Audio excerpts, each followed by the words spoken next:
You're in for a real treat.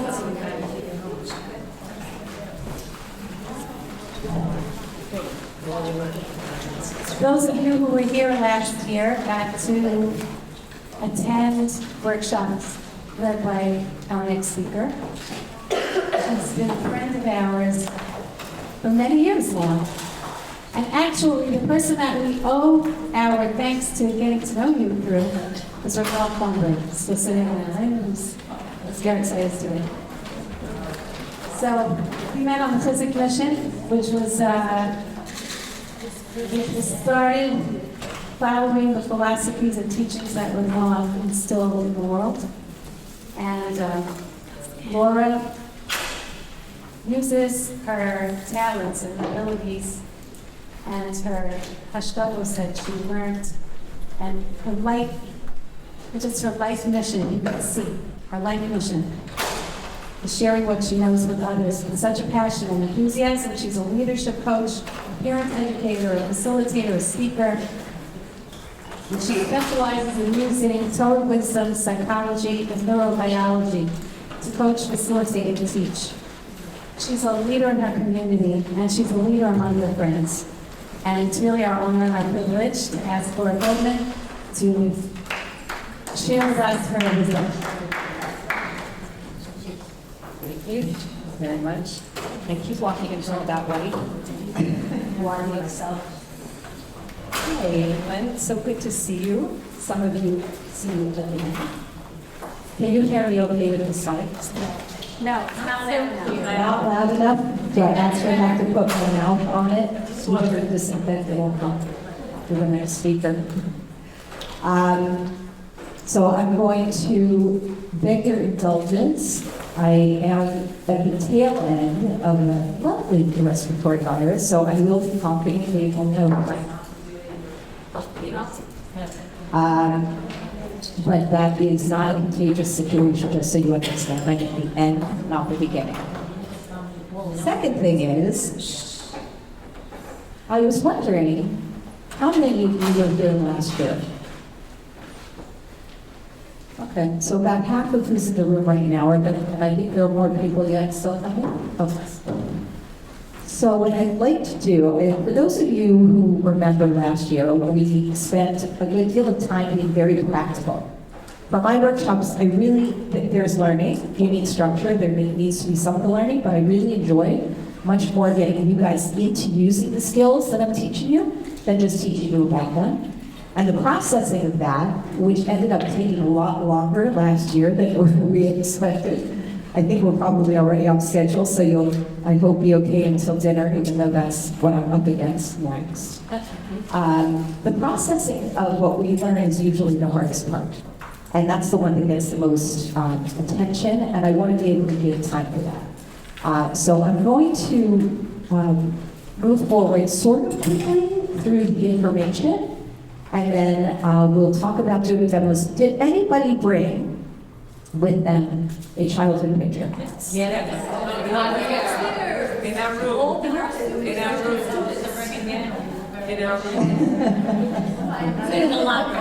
You will need that picture.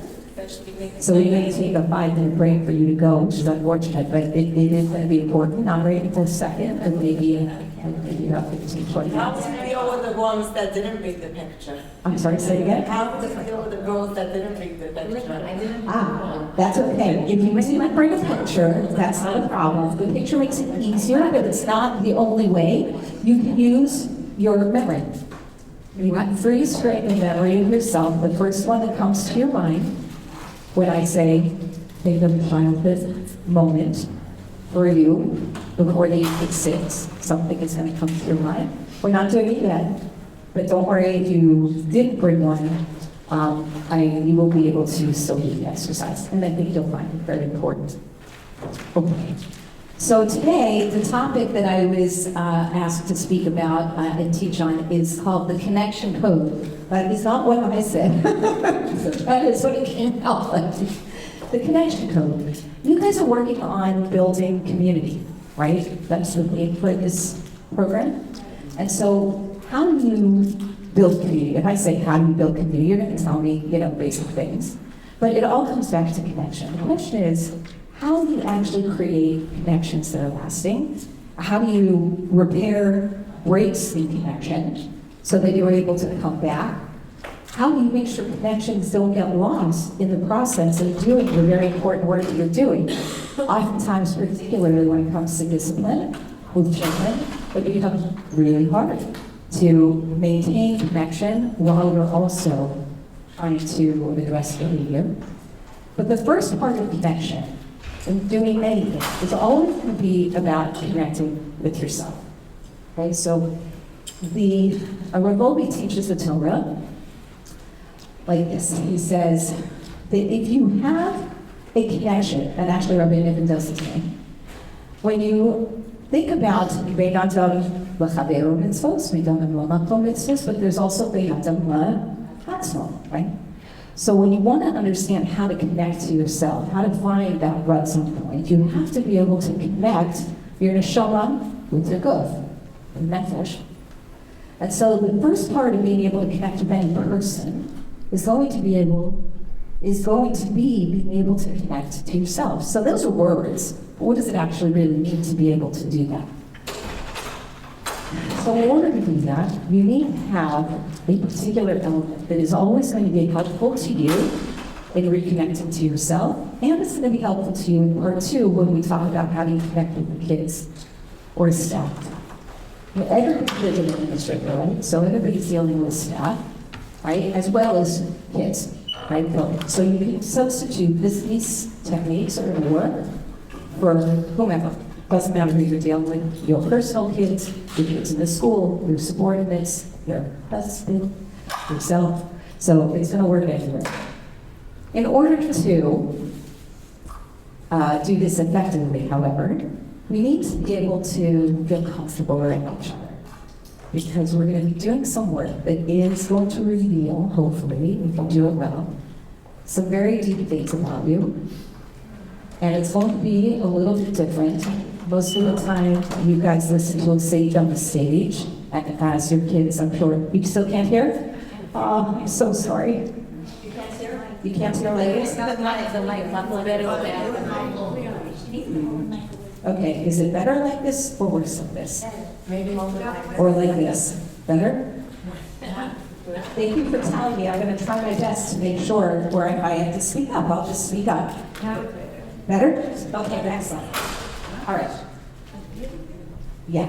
So in order for us to be able to do the work that's going to allow you guys to learn how to connect to yourselves better, it's going to take some courage, and it's going to take some sense of safety to be able to do that, and to actually be able to process it in a way that gives you what it is that you're looking for.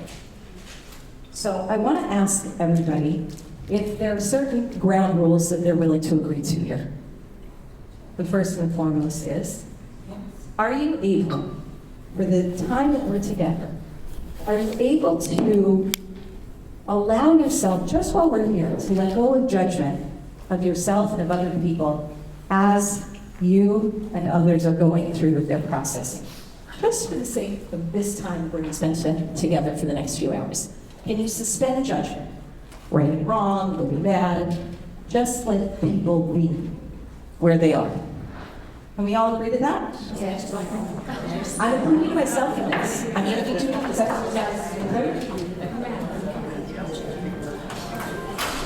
So notice how there's a little discomfort that like just entered the room, right? When I ask people to suspend judgment, there's a wave. Did everybody feel that wave of energy kind of just like going through the room and everybody's looking at each other going, she can say something. I know that. Right? She works with me. Oh no, I can see her next week. So just for the sake of this, just try to suspend judgment and to agree, set an agreement, that whatever happens in this room, whatever is said in this room stays here. Yeah. You don't, and that, when I say that, I mean you don't even get the opportunity to go over to the person who said, volunteered, shared, processed out loud. You don't go over to them after you leave this room and say, I wanted to talk to you about what you said. Okay? What happens in this room stays here and here alone. Okay? And maybe with that. Would that help with people being able to open up while they're here? Are there any other things that people would feel is important for us to set as a ground rule so that we can all feel comfortable together sharing with each other? Anything else that people would find? Yes, turn off cell phones. Yes, I'm going to agree with that. If you please, you silence your cell phones, and that's going to be incredibly important, again, because what we're going to do are exercises that we don't want to have interruptions. It will break the continuity of what we're doing. So we want to turn them off for the next hour, maybe a little more, hour and a half. I promise you, that whatever is happening during that hour and a half will still be there waiting for you at the end of the hour and a half, but we'll be able to deal with it then, because it'll be dinner time, so you don't even have to run to your next class. It'll be easy. Okay, and then the last question, or the last parameter I would love to suggest is that we try not to leave the room while we're doing the exercises. Right? Like if you want to leave when I'm talking, because I'm saying it's fine. But once we start into the processing piece of this, or once we're starting into the exercises themselves, when people get up, move around, get their food, get their drink, go out, come in, it's very disruptive to the energy in the room. Okay? And if people have their eyes closed, they are still going to perceive that there's movement, and it will get in the way of. Might not break it completely, but it's actually will distract from what we're trying to do. So if we're all in agreement with those four, I would love to be able to get started. So the key, anything else anyone wants to say before we get your mission? Okay. Tell me, raise their hands. Maybe we should close the lights. It sounds like. You know what I love about that? You know what I love about that? It's missing, right? And by the way, it's funny because with kids, I don't know how many of you have teenagers, had teenagers, and but one of the best times to talk to them, and we're going to talk about teenagers starting today, is at night when it's dark, and they like to see you. It's actually a very nice way to be able to open up, right, without feeling like you're being revealed all over the place. So, introduction to encouragement. Why are we talking about encouragement? It's interesting that this past week's parsha, Shalach, if I had to give it a theme, it would be courage. Okay, there were a lot of aspects of what went on in last week's parsha that required courage. So, to be able to create connection requires encouragement. And we're going to talk about what that means. But tell me, what is courage? What's courage? Anybody? Bravery. Strength. Go get your comfort zone. Getting out of your comfort zone requires courage. Okay. But I'm going to give you a little hint also, because these are all correct. They're all true. But they don't really deepen your understanding of what it means to be courageous. So courage has a word embedded in it in English, right? What's the word? Courage. Who said that? I did. Heart. Heart in French. Means heart. Okay? Cour. K-O-U-R. It's in French, it's actually with an E as well. Cour. Cour. Did I say it well? It took courage for me to try that. But yes, that's a very, very good example of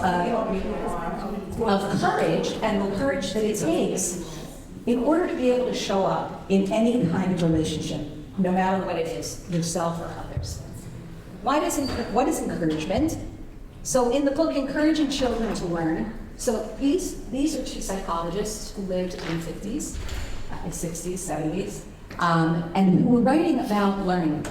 Right? They're writing from the perspective of teachers. They were psychologists, but they were trying to explain why encouragement matters when you're educating kids. Okay? And they said, courage implies the quality of perception and movement which is not affected by the dangers involved or the possible negative consequences. Stepping out of your comfort zone. If I'm comfortable, I know there's no good consequence to what I'm about to do. I know where to land, I know where I'm going, I know what's going to happen, I know how the other person's going to react or not react. I'm comfortable in that relationship. But if I don't know you very well, and I do something like try to pronounce the word in French when I'm not a French speaker, right? So I don't know how you're going to react. I don't know if you're going to think that's funny or if you're going to think that's like ridiculous or if you're going to be okay with it. I don't know. But I step out of my comfort zone, I take that risk, and that takes courage. Why? Because my heart needs to be brave enough to be able to take that risk. Okay, so what happens? What are the ingredients? You need to have confidence in yourself. And these are a lot of words, there are a lot of embedded ideas, acting from a perspective of integrity and self-worth. I'm okay with mispronouncing courage and cool. Why? Because I'm okay with myself, even if I don't do it well. And I'm okay if you don't like the way I do it. Right? I have some kind of confidence that allows me to show up with my own sense of self-worth, even if you think that what I did was silly. Right? Confidence in one's ability to handle a given situation, or any situation. Now think about this with your kids and with yourself. The ability to walk into a space and go, I don't know what's going to happen. I'm about to try something completely new. I don't know what's going to happen, but here's what I do know. I can do it. Whatever happens next, I've got the Kaylee, I've got the ability to be able to handle it in a way that bespeaks my dignity and my own sense of self-worth. And I'm okay with it, right? I know that I can handle that. I'm confident in my ability to find solutions, and this is true for kids too in the classroom. And I have the ability to accept anything that happens without feeling defeated or giving up, right? Resilience. Aren't these all things that we want for our kids? And I'm capable of maintaining a sense of value and self-respect through it all. Is this not what we want for ourselves and for our kids every single time we're in the classroom? How much easier would teaching be if our children had courage when they walked into our classroom? We're going to talk later in the second part of this about observations we have of our kids, which is keep in mind how discouraged our kids are when they walk into the classroom and how we wish that they weren't. And by the way, you are all dealing with teachers, and some of you are dealing with teachers who are very young, who don't have a lot of experience. How many of them have this courage to be able to show up in the classroom and be the adults in the room with courage? So we have discouragement potentially at 2 levels. Why does it matter? Because if I have courage, then I can treat myself with love, with respect, with connection. I can connect to my core, I can connect to my neshama, and I can find my feels. How many times do you say, I wish I had more money, I wish I had more time? How many of you are getting more of that? At all. You're lucky if you get it a little. But if this is where you're coming from, and you know how to generate and regenerate courage and encourage yourself, you've now tapped into a well of possibility that doesn't rely on external material resources. It's something that you can generate on your own, and you can help others to generate also. Right? What else does it make possible? Collaboration, to be a mashgiach, right? To be able to influence and be influenced, to grow and learn through making mistakes. If I have courage, I'm okay with somebody correcting me. I'm okay. I invite somebody to come into my room or to come into my space or to come into my problem solving and say, here's where I think you might need to shift things a little bit. And I'm okay with that. Because I have courage. And I'm allowing others to be able to do the same thing. If I know what the journey of courage is and I know how hard it is, then when somebody else is on that journey, I'm not judging them. I get that. I know how hard it is. And I notice something else besides the outcome or the behavior. Okay? All right. People who are discouraged do not believe that other people's view of their greatness is correct. There's another really big problem when you're unencouraged. No matter how great you are, what's your name? Esther. Esther, sorry. I'm thinking I'm in front of the front door. I'm not going to make you talk. I'm not going to make you talk. But I'm going to say the problem. Esther. You are an incredible mathematician, right? You work very, very hard, and people really appreciate effort that you make. Okay?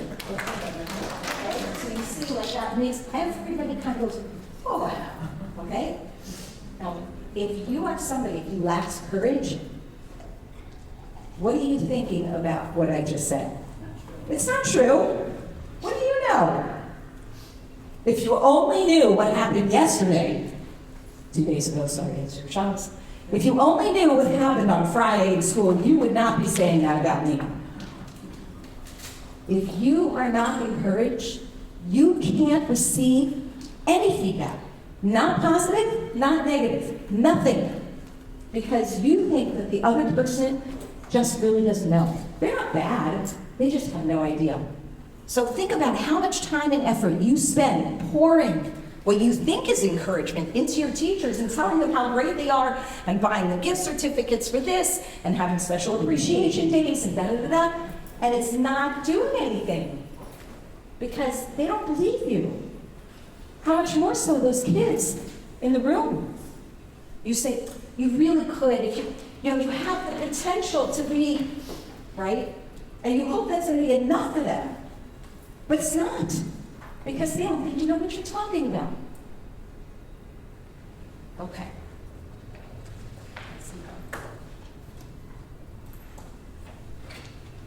Why do teachers need encouragement? So the Frierdiker Rebbe of Chabad, in his Klalei HaChinuch VaHadracha, has anyone learned that essay, by the way, or that sefer? Anybody? Only recommend. Okay? He was a handful, I understand, as a child, by the way, which is probably part of the reason why he took education on as one of his, my guess. Okay? So he wrote about education and how to educate. Is there a question? Question? No, really? Okay. He wrote about the difference between hora'ah and chinuch and hadracha. Hora'ah is, I'm telling you what the parsha says. I'm telling you what the halacha is. Right? This is what it is. This is what happened. It's the sage on the stage. You know, in the more secular environments, this way of teaching is at the window because kids can learn it on Google faster and easier, and they don't need you. Okay? So this way of teaching, done. Gone. Okay? There's hora'ah. There's chinuch, which is knowing what to teach and what to avoid teaching. And chinuch also has more to it, but this is his way of looking at it. And then there's hadracha, which is how am I going to teach it so that whatever it is that I'm teaching actually goes in. And what he comes to as he goes through this whole essay is he says that an individual's teaching through hadracha makes all the difference. Meaning, who you are as you're teaching it, as we're teaching the subject that you're teaching, makes all the difference to what the child receives. If you don't believe it, feel it, get excited about it, love it in your kishkas, the kids aren't going to either. If you're discouraged, if you're depleted, if you're not integrated, another word we're going to learn a lot more about tonight, if you're any of those things, that is going to come through to your students. Full stop. And it doesn't matter that you're hiding it and that you're pretending and that you're doing all sorts of things. There is something called mind mapping. We all do it. Kids are experts at it because they're a lot more instinctive than intellectual. They're still developing. If you don't have the encouragement within you and you're depleted, it doesn't matter what you say, they will pick that up from you. And they will be discouraged because there are mirror neurons that work in our brains, and when we pick up certain negative signals, we tend to react negatively. Especially if you're a child, we don't have any cabling to do otherwise, right? So getting ourselves encouraged makes all the difference for how we are going to actually do the job of education, let alone feel good about it, right? They're interconnected. Parker J. Palmer, brilliant guy, wrote a book called The Courage to Teach. And in that book, he says the following: we teach who we are. Teaching, like any truly human activity, emerges from one's inwardness, for better or worse. As I teach, I project the condition of my soul onto my students. This is a non-Jewish guy who's writing this. Imagine? My subject, I'm putting my soul, my subject, and our way of being together. Good teaching requires self-knowledge. It is a secret hidden in plain sight. If we don't have that encouragement, go ahead. Do we have handouts of this? I think, you know what? At the end of this, I can send everybody emails. Right? I know, it's long, so you don't have to write it all down. Absolutely, we can get these distributed, we found a problem. Okay? So, it's very obvious in the best circles, in highest, the best pedagogy out there recognizes that who you are and what you teach are not separable. And every major Muslim master in Khazal has always said the same. We'll see from Peter tonight. But they've always said the same. Okay? Let's see if there's anything else here I want to share.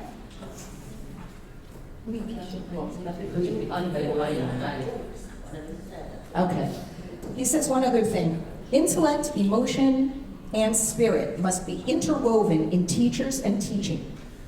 Intellect is the way we think about teaching and learning. Emotion is the way we and the students feel as we're teaching and learning. And spirituality is the way we answer the heart's longing to be connected to Akashar for peace as God or the universe, doesn't matter, it's all the same Torah. Okay? He just has to say it nice and clear. Okay. Next. So this is why we need to make sure our teachers are encouraged. Okay. I need a volunteer. Who is a volunteer? Who's going to be courageous? You want to tell us that? That's You filled me up with so much validity that I feel confident to make it up. Okay. Excellent. Okay, so this is exactly what we're going to do right now. I'm going to do a muscle testing demonstration because I want you to see the connection between mind and body in action. Okay, but I can't hold this one over there. You try to hold it? No, you can't hold it. I'm going to put it down. Can you guys hear me okay? Yes. Okay. Come on, stand there. Okay. What I'm about to do is obviously intentional. So just go with this. So first of all, could you put your arms out? Okay? And I'm going to just push down on your arm and you resist me as best you can. Don't let me push it. Am I pushing hard? Okay. Do you guys get that? Okay. No. Okay. Esther. You know, you really could have done better on that test. I was a little disappointed in you. You have the potential to be really good, but you're a little bit lazy. But I tried so hard. I know, but it doesn't matter. Time isn't enough. You really could do much better. I didn't sleep last night. Yeah. If I would have Yeah. slept, I probably would have done much better. You know, that's probably because you didn't make good choices at home about when to go to sleep, you know, and so I'm sorry to say that this was just like not the best you could have done. Watch, I want you to do the same thing. Resist me. As hard as you can, okay? No, you did that. I didn't have to try. She did not do that to us, but strong enough. Maybe you tried harder. Did I look like I tried harder this time? No, do you understand? Really? You really felt it? Wow. Okay? So when you are, when you get messaging to yourself, We need to test it on you. anybody who wants to muscle test it later on, you guys can practice that on each other. Just say, We have fixed on us real muscle testing. I say I love your muscle testing. So do I. okay, so it's true. It's true, right? That's So what it is. when you, But I'm committed to keeping it. no, I don't know. Oh, you should.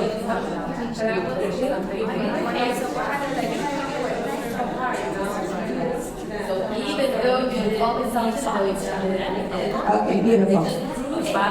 So, what was your name? Let's go. She knew that you didn't even mean it. Explained it. I don't feel like you really meant it.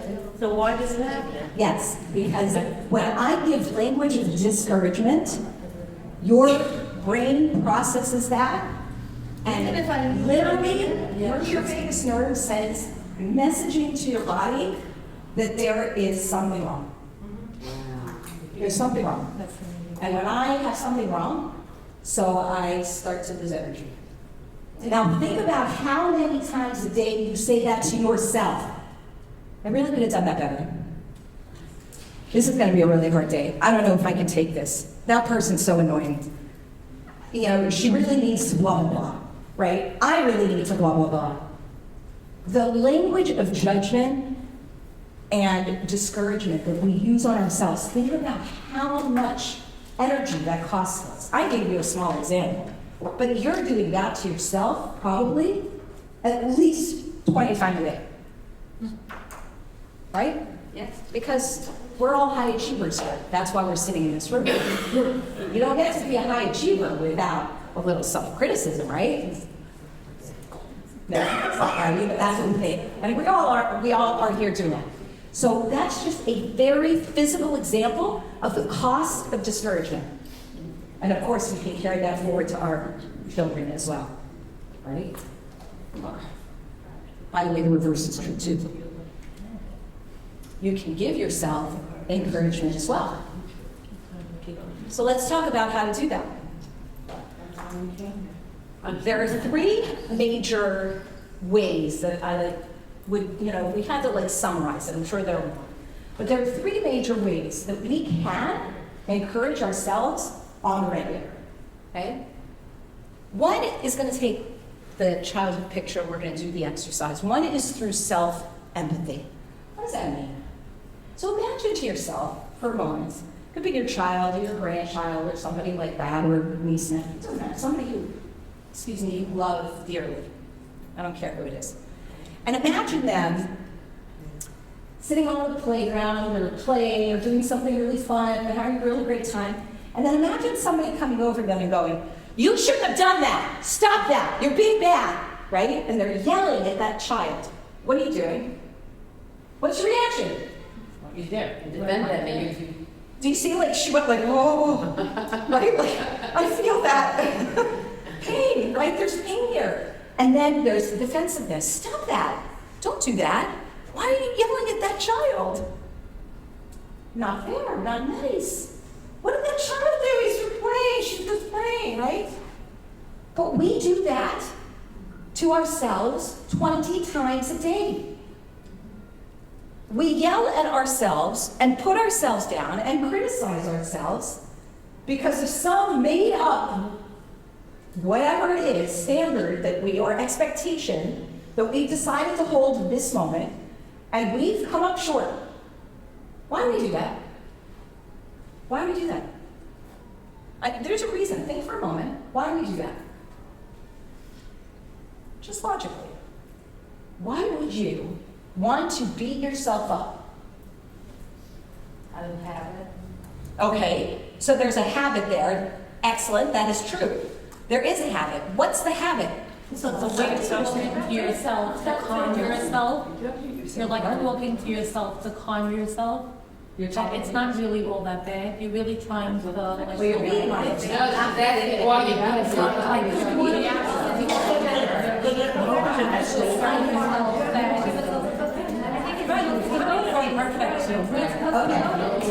Okay. So, and motivation, competitiveness. You want to be good. You were taught to do that to yourself. You're not happy with where you are. You want to push yourself in. Okay, you're not happy with where you are. You want to push yourself further, and you figure, let me just kick myself, and then maybe that'll help me go. High expectations. Validate you're not being capable of something. Okay, so instead of self-validating, you're telling yourself self-criticism, right? I don't deserve to make myself feel good now. I didn't do good. I didn't do well. Probably should have been most self-esteem also, Okay. coming that. Low self-esteem, which is to say not confident, right? I can't handle that. There's another over here. Do you guys have one? Low self-esteem. Low self-esteem. Okay, second guessing, which is not necessarily a bad thing, but yes. So you see what we do? What we do to ourselves is in the name of motivation and in the name of self-improvement and doing better, we decided that we should hit ourselves because that will make us better. So there's a parent educator. Has anybody heard of Positive Discipline by Katie Nelson? Anybody heard of that book? Positive Discipline. It's a whole system. So where did we get the idea? We do this to our kids, right? That in order to get our kids, ourselves, to do better, we have to make them feel worse. Oh, certain kind of right? methods Oh, well, let's not go there. It is a parent. Are you talking about positive discipline? Are you saying, or something else? Oh, okay. Okay. So that's her. She's out, right? That's her. But it's competitive. Why would we think that somebody would be inspired to become better? Now, they may act better, right? You may comport.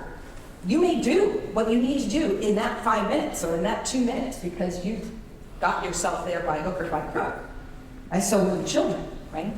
But in terms of the long-term goal of education, I'm willing to bet that there is not a single educator in this room who's willing to say, I'm in education because I want to see kids behave themselves. Right now. Now. You're in it for the long haul. You want these girls to be able to come out and see themselves as the Benos Torah that they are, to be able to carry an inspired flame forward. GPS signal lost. Yeah, GPS signal is lost. By the way, a very easy thing. We've lost our way. We've lost our way. Right? Yeah. So we want the long game, not the short game. And we only know, mostly, how to play the short game because we're discouraged. We're discouraged. It's a hard job, you guys, a hard job that you've decided to take on. And no teacher has taken it on because of the money and the glory. You have all dedicated yourself to this because you believe that you can build the next generation of tzaddikim and tzaddikaniyos. You believe you can do that. But it's really hard to do that when you're feeling weak. So, the idea of empathy is the counter, it's the way to counter, and we'll do this, we're going to do the exercise, but it's the way to counter that voice of judgment that is so provocative and so compelling within you. It's an alternative way of saying, instead of saying, oh, I really screwed up that time, saying, well, I may not have done it the best way possible, but let me think about what the learning is from that. And I know that there were things that I could do differently. So this is an opportunity. It's an opportunity for me, and I'm going to take it like that. Wouldn't it be like all of our kids to be able to show up and go, oh, that was a mistake. I'll try again, right? I try again, right? Think of that little kid. I try again. How many times does it take for a kid to learn how to walk? It's like 10,000, right? They fall down 10,000 times to get up, something like that. And of course, we have the Torah on the side. Falls 7 times and gets back up again. Okay, so this is going to be able to give you more aspects of being able to love yourself and relax that a little bit so that it's not such a drain on you all the time. Second, self-care. How many people take care of themselves here? Really take care of themselves? That's what I thought. What do you do for self-care? Swimming. So you exercise regularly? I have a trainer. So you have the accountability partner to help make sure you're on it. Yeah, and I have 3 kids that are older, so it's much easier. It's easier, the kids are older, fair enough, fair enough. I come to a lot. That's professional, that's not self-care. Although I know. But you guys are self-care.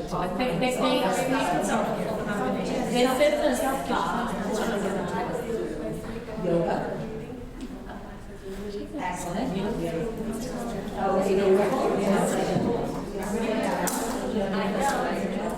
Eat chocolate.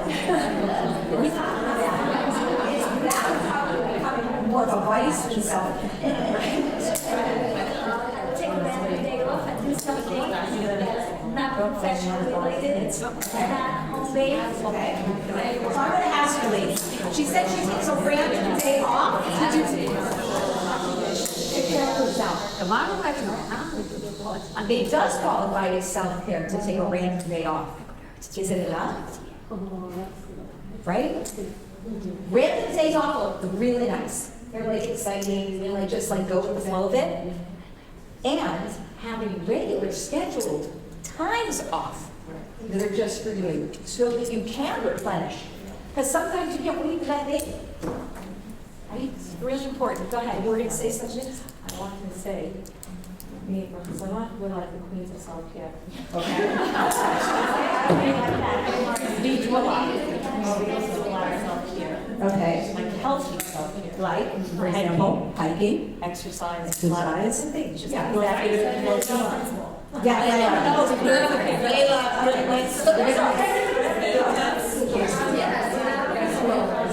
Everybody is so come up with their own ideas. I so appreciate it. I so appreciate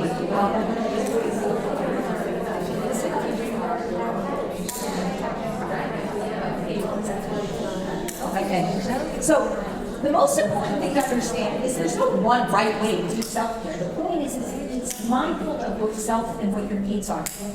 And if I were to ask you right now to just close your eyes for a moment and imagine yourself taking some time to do something that you love, that is completely nurturing for you. And it could be your body, it could be your neshama. And by the way, the balance. Sometimes it is the neshama that's going, I need to charge up here, I need a little more connection. Where are you? You're running and running and running and running and running and running. And we haven't like sat down and learned anything in a long time. That's what Right? I also want to say, I listened to Sola Abadna, Shansi, and she is called the ones with famous on her. Okay. So like, Right, so Shiurim are amazing for that. They also are different for some people. They aren't enough because they aren't engaging you actively in something that you love to do. And every one of you loves to learn. Every one of you. So sometimes the body is overriding the neshama, right? We need to go and have some lunch, and we need our coffee, and we need to go for a walk, and then we need to, do this, and we need to do that. In the meantime, now it's like midnight, and I haven't had a chance to even connect for 5 minutes to just think about a show. I started when my kids were young, just getting up extra early before them to have time by myself. And now it's really become a lifesaver where I am up before work and I exercise every morning and have like a breakfast before I go to work. And I'm like, I check my emails, I start answering things during breakfast. But just having that time set aside each day. And then when I come home from work, happens to have a dog, so I have to go for a walk. But it is like just to take 20 minutes to decompress because I can't even talk because my husband's saying, because I have so much in my head, and then I can decompress and go for that walk, and then have the evening, and I'm still busy, I still have the emails, I still have the work to do in the evening, but it's kind of putting it into a schedule of my day, and it's amazing. Cleveland, Ohio. I walked through the snow and cold. It's freezing. Or whatever it is, it's the marginal thing. So if you take, and I'm not kidding, we're going to do this exercise. If you take even 30 seconds, multiple times a day, 30 seconds to pause and breathe and clear, even 30 seconds is going to make a difference in replenish.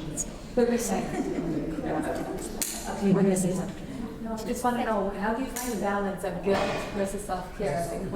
There's that voice again, right? Guilt.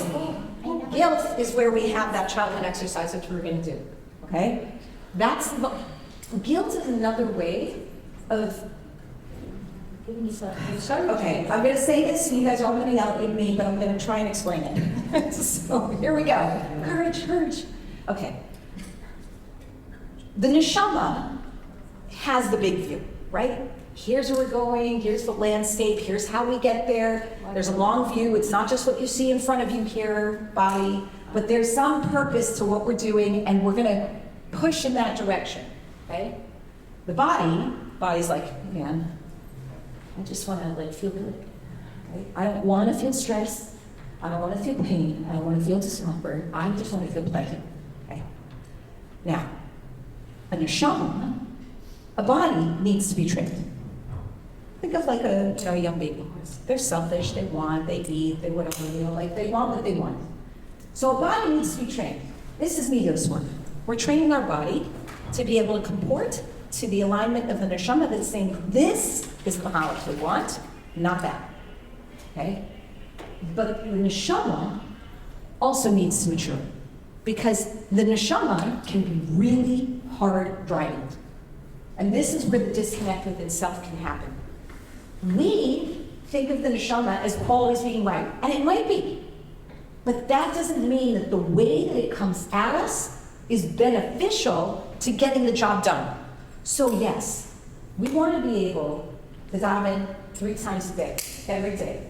But I've got 7 kids at home, and I'm teaching, okay? I want that, I'm headed in that direction, but if I say, you're lazy, you're not prioritizing, you're not taking care of it, you don't really want it, so if you did, you would make it happen. If I come at myself that way, with that voice, how many of us are going to feel excited to daven? We have now coded it emotionally as a negative. I'm guilty. I'm bad. And now, all of a sudden, disconnect, right? Because every choice ultimately comes down to that choice between, am I going to connect or am I not? Your first marriage is between neshama and guf. It's your lady in the middle, source of the female, place of the female, right? But it has to be this marriage first. And if your husband came home and said, what, you don't have dinner on the table again? Really? What are we doing? I expect it tomorrow night, or else. Okay, right, exactly. You see, like, that's my energy. I can do that. Think about what my judge sounds like inside my own head. Right? Can you imagine? Well, Yeah. I think that's what I'm trained to think of as my Yetzer Hara, I think. And sometimes my Yetzer Hara, I realized, is very religious. Yes. I think that's what you're saying. In other words, like, I want to do this and I want to do that, and it both seem like very religious choices. Yes.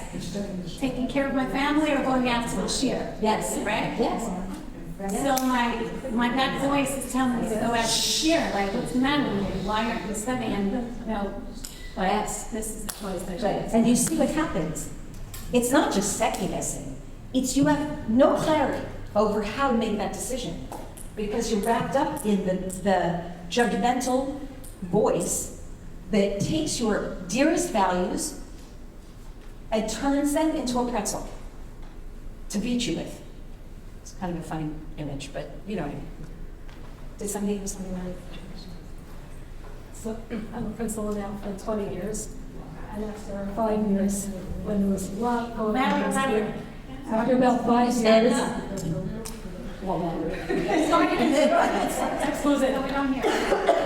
after about 5 years, the parents shut down the children, and things shut in schools, and all of a sudden I was like board member, so full, Rosh Hashiva, when everyone's coming to you, and I felt that feeling when I used to come home, that I didn't have permission to sit down and read a magazine because I have to make that phone call and get the kid into a high school, and I have to go to that wedding because the principal invited me and I have to get the kid into her high school, and I felt that heart palpitation, and I wanted permission to quit, and I felt like I couldn't because I'm holding up the world. So I went to a Torah convention, I went over to Rabbi Fancy Shlita, and I said to them, I just need permission to leave. I need to get out, I don't know who's going to take over. And he said to me, the reason I'm still here 15 years later, on words that he told me that, and that was carried me through. He said to me, why do you think you're holding up in this world? You're a messenger. The minute you're stressed, you're an ineffective messenger. He needs effective messengers. So when you feel that stress level, you're not the messenger. Someone else pick up the pieces. And it was that I needed to hear that to stop and say, I don't feel guilty anymore. So I was like, Well, thank you for sharing that. Okay, I want to ask you guys something because this is going to be part of your exercising also as we learn how to do encouragement. What did you notice her saying over and over and over again as she told you what was the voice in her head? What words do you hear her repeating over and over again? I have to leave. I have to leave. Okay, say. I have to leave. I have to get up. I have to. I have to do. Well, there were all sorts of have to's. Homer said have to like 4 times. What? I have to quit, but before she said I have to quit, she said I have to get this girl to school, and I have to take care of the kids, and I have to do this, and I have to do that. Before she ever got to the quit was her solution.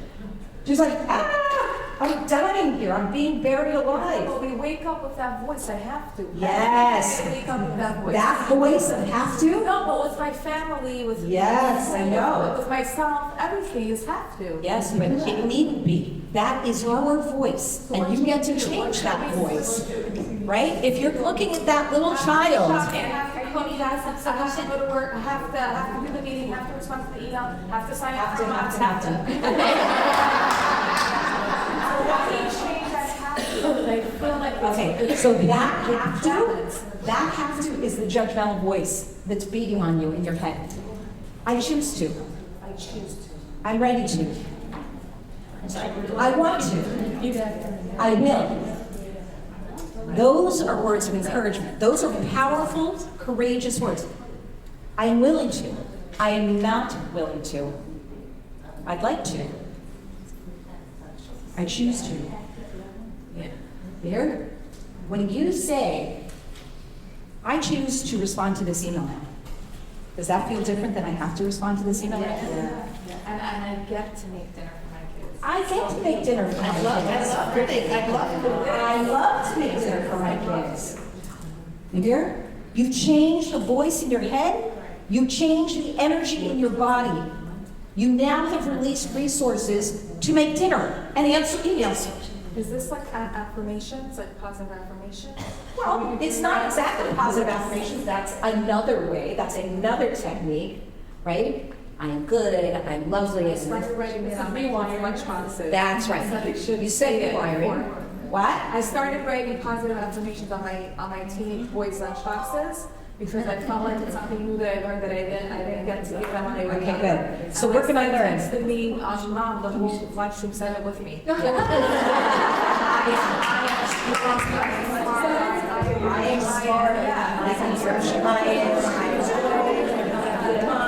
Okay, so words of affirmation are important. They're not exactly this, they are encouraging. I didn't use them as an example of words of encouragement. We're going to learn how to use words of encouragement. They are not easy. Words of encouragement are hard because what we'd really like to do is come to this conclusion like, I'm a good mom. Well, if I go over to you, I'm going to be nice to you. I'm not going to ask you. You are such a good mom. Yeah, okay. So if I say you're such a good mom, that feels good, right? Now how about this? You're a mom who, when your kids walk in the door, nothing else matters. You greet each one of them individually. You give them a hug. You ask them about their day. You sit down with them like this for like a minute, each one of them, and you really connect with them, and you ask them about how their day was. And you're really interested in that. Okay. Okay, which felt better? The second one felt better. Why? It's very specific. It's not my evaluation that she's a good mom. Who am I? I don't know her. Right? I'm not in her house. But if I observe something and I give the detailed observation, I'm jumping ahead, I'm like out of order, but you ask like what other things you can do, this is an example. Look at what it does.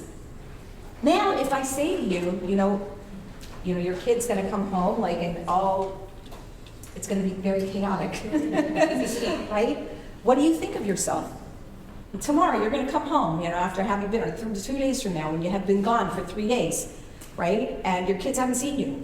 And what's gonna happen when you walk in the door, right? So it's gonna be, mommy's home, this and this and this and this. Okay, what do you know about yourself? And what comes up is like, I can do this. I can do this. I can do this, right? no matter what the chaos is, and she knows the chaos is coming, but from what I said to her, she's like, I can do it. I know what to do. I got this. That's encouragement. It's not that I'm telling you you can do it. You can do this. You got this. You rock. You're the best. You are a good mom. Right? That's nice. It's like when I eat candy. Yeah, I get a sugar rush for like 5 seconds, maybe even a minute or 10. But after that, I'm starving again. I need more sugar. I need some more sustenance, right? So it's just like the pursuit of money, right?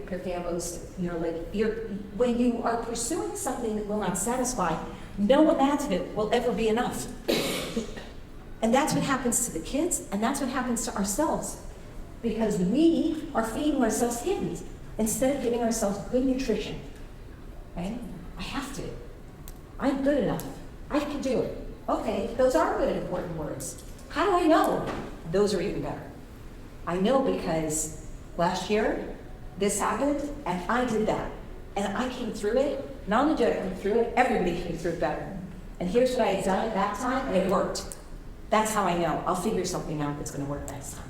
I'm courageous now. I really know, and I can let that land, that I can do it. Okay, a lot of talking on that. Create a chavurah with like-minded educators. Hello, ladies. Okay? Amat, the whole organization built around this thing. But you don't have to wait for the 2 times a year that Amat helps you do this to create a space for like-minded educators who want to encourage each other. And there is a method for creating these chaburas, and it's not what you think, okay?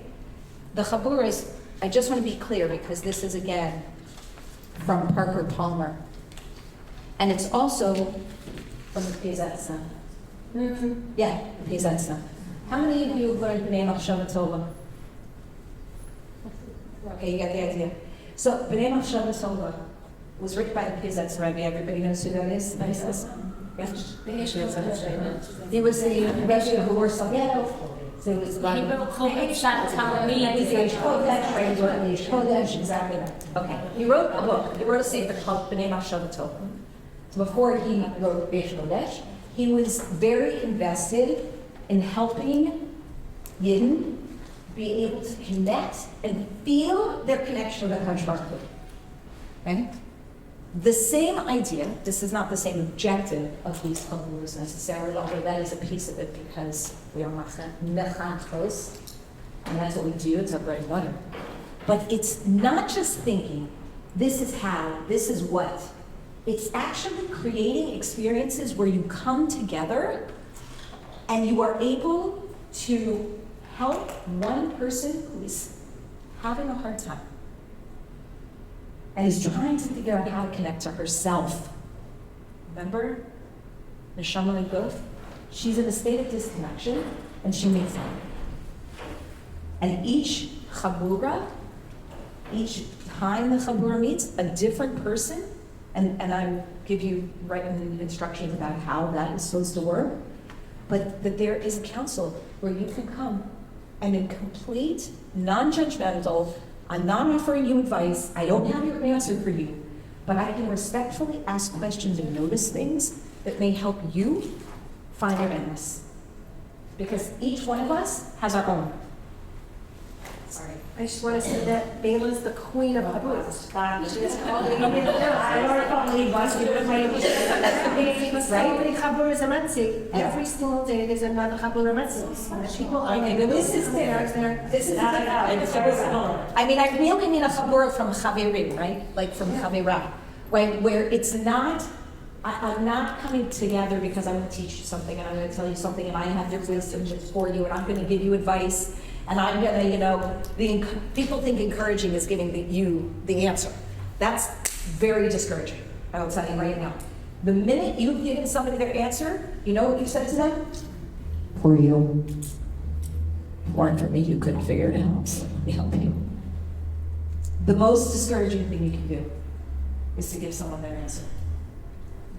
The most encouraging thing you can do is to believe they have their answer, they will figure out their answer, and you just notice a few things. For example, like, I have to. Okay. Now, I gave an answer to that because I wanted you to understand something, but if I had been a habur with her, I would have said, I noticed you said I have to a lot. Can I ask you a question? You can? How do you know which voice is healthy and which one is not? Of the, Yeah, you know, in other words, the reason why you do things is because there's something inside of you that's telling you you should be doing it rather than you shouldn't be doing it. Yeah. When you make choices, right? Yeah. So how do you know which voice inside of you is that healthy voice and which one of them is not healthy? the voice that is healthy will never say you should be doing that. Should is the voice of the judge. That is a judgmental thing. You should be doing that, and you're not. That is a judgmental way of looking at it. Would you like to do this? Is it the right time for us to do this? This is in keeping with our values. Why is there never a you should? Why isn't there? Because when you go to the should place, you have invited judgmentalism in, and you would discourage yourself. It's not an empowering space. But is everything about whether you would want to? Sometimes you should. You have to. Sometimes I know the right answer is that, okay, so let's take an example because that makes it very practical. Let's take an example. Go ahead. Should stay home. Sometimes I should stay home. And wait. If you don't know this scenario. Okay. There is a sick child.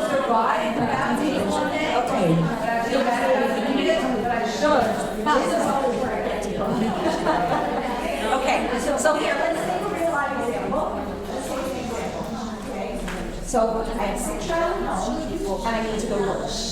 All of us need to go. There's a sick child at home, and I need to go to work.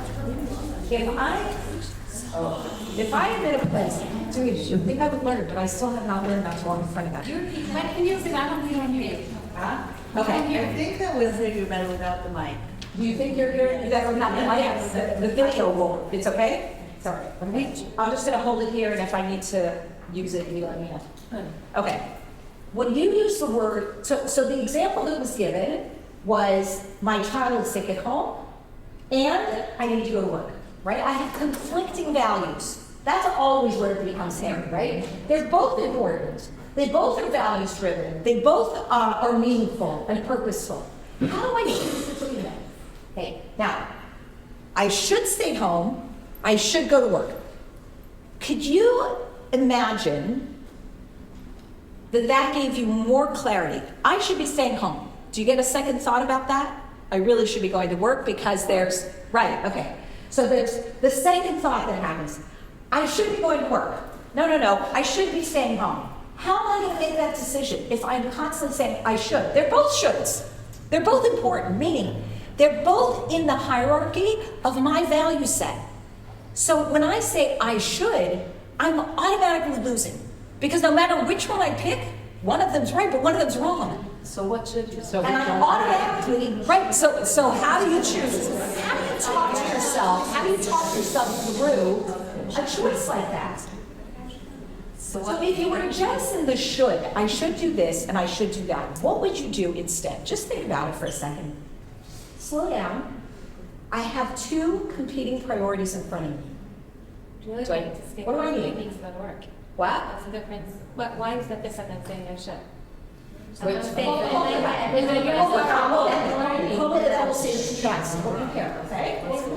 Could something be a need versus a should? Yeah, that's like the one that I'm thinking. Okay, so you're asking yourself, I need a little more information. Before I go to it should, I should, right? Like, it's my kids, I should, right? Before I get there, what are the needs of the situation? This is a way of depersonalizing everything, really. Depersonalizing it and helping you to see what's really important and what's right in front of you. What are the needs of this situation? I have a child. You give me the need, I'll make it up. I have a child who's got a fever, who's been exposed to strep, who needs to go to the doctor because strep can be very dangerous if it's not treated, right? That's a need in this situation. And I have a need to go to work because I'm the principal, right? But I now have more discrete information about the need. One need is immediate and urgent, right? It's important and it's urgent. The other is in the normal course. And maybe I would say in this moment, for this moment, the right answer is I need to stay home with my child so that I can take them to the doctor and make sure they get the medication they need. Okay? Now, an hour from now, I've gone to the doctor, I've gotten the child what they need. Now I ask the same question. What are the needs of this moment? What are the needs of this situation? I still have a sick child at home. But now, what other information do I have? Well, my husband's going to be coming home. He's going to be home for lunchtime. And my older daughter has, can take my grandchild and can, come over here and stay for a few hours while I'm, whatever, or whatever it is. And I know there's an important meeting that I need to have for an hour at school, and then the rest of the time I can probably come back. Now what's the decision? Well, my child now still needs me. He's still sick at home. That hasn't changed. But now I have a meeting at school, and I have some backup options to be able to help me. So now what's the decision? The decision might be, now I go to work for at least an hour, and then I come home again. The point is that both of the answers are right, and both of them are wrong if you go in a should space. I should go to work. I should stay home with my child. That doesn't help you. But in each moment, you say, what are the needs of this moment, in this situation, this moment? And then I choose. Then I choose. Not that I should stay home. I am going to choose to stay home with my daughter, my child, take them to the doctor, get my backup set up, and then I'm going to go to work. Or I got a meeting this morning, I'm going to call the doctor, make sure there's an appointment, find somebody to stay with my daughter, go to work for that meeting, and then come back. There's no should about either one of those. It's a choice in the moment based on information that you have that depersonalizes and takes all of the judgment out of it, judgment meaning with the negative implication. It also means that I judge myself harshly if I choose one or the other. Go ahead. There are times that really is it should. For example, like not where there's two equal situations, okay, or where you have to daven, right? And you'd rather instead of davening go and exercise. You have 1 hour in the morning. What should you do? You should daven because Hashem told you. Okay, what did you hear her say? Did anybody hear what she says? Did you guys hear what she said? Say it again. I said that there are times where halacha is dictating something for you to do. You should do it. I gave an example of davening. You want to exercise, and you only have a half hour, and you should daven. Okay, look at what she said. I'm going to say it because you didn't hear yourself say it the second time because you didn't. I have to daven. I want to exercise. Okay? That have to language is right back in there. I should be doing it. And now, how excited are you to daven? How sensitive? But that is hold on. But I'm not saying you're not going to daven. Don't get me wrong. I'm not saying that. I'm saying that the language that you use is that's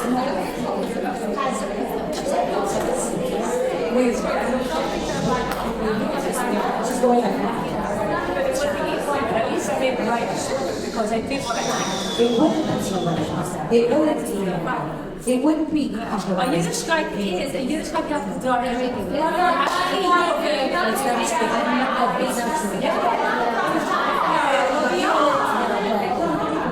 I'm not discussing the halacha.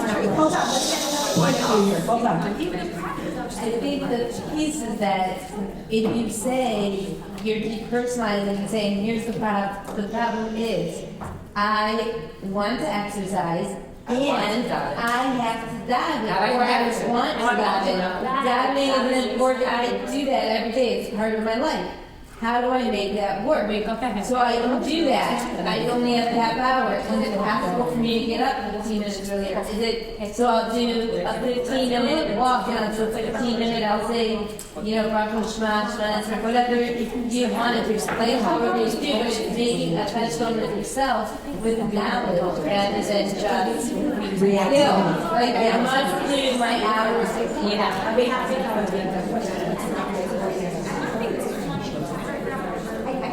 I think the problem is that I'm not getting it. The point isn't how do you make a decision. I think the point here is what language do I use to help me make the decision? It's not the point of which decision is right or what exercise or not. You'll figure that out. What Laura's trying to say, I think, is what language should I use so you don't have to hate yourself? Right, the language, right, that is good, that is. Is it going to lead me to disconnect for myself? Because I'm Accept. right? Definitely. That's what happens when I use language of judgment with myself. I am inviting, and your example is perfect. Because what you're doing is you're inviting a disconnection. This room, you're going to shut up, you're good. You set it up as a vibration. Right? So the way that you manage that, it's like saying, well, my husband wants to go exercise, well, my husband wants to go, no, I can't say down because it's going to my husband wants to go exercise, and I'm going to go down, right? But how am I going to work that out? Well, you should be letting me go down because down is a field for me. I'm a woman, I need to have my time. You can exercise any time. And you're going to get into a fight about that? You have to, you should feel guilty? No. Doesn't feel when you have a question like that, it's usually because you're guilty, because it's not an everyday question. It's a one-time or sometime thing that it's mismanaged time and you suddenly find Okay, good. So you hear? So sometimes you want to be looking at this and going, is this happening over and over and over again? Am I finding myself in a position where I'm stuck with these same choices and I'm not feeling good about it every single time I do it? So that's information to you. So it's not that when you hear that voice in your head, it goes, you did it again. You messed up, right? So take the information that that voice is offering you. It's pointing you at something. That is the purpose of the Yetzer Hara. That is the purpose of the Yetzer Hara. Because the Yetzer Hara's job is only to tee up a choice. That's what it does. This is right, this is wrong. Let me make wrong really compelling for you. And now choose, right? And I forget which Rebbe said, I heard if it was from the Gemara. I can't remember what the source is, so I apologize right now, but the Yetzer Hara cries when you get it wrong. Even though it's his job to make you get it wrong. Because the real purpose of the Yetzer Hara is to set up the choice so you can make the right choice and you can earn your star. And you can get your connection and you can have your own heart. And that's what he's doing. Otherwise you eat the bread of shame, right? Hashem just gave it to you. You didn't earn anything. Okay? So the Yetzer Hara is the voice. No problem. The voice is saying, you should, you stink, you blah, blah, blah. Stop. What's it pointing you at? That's the thing you want to be looking at. Ignore the voice. Look at the thing. Okay. I want to let you get to dinner, and then we'll move on to our next part of the show.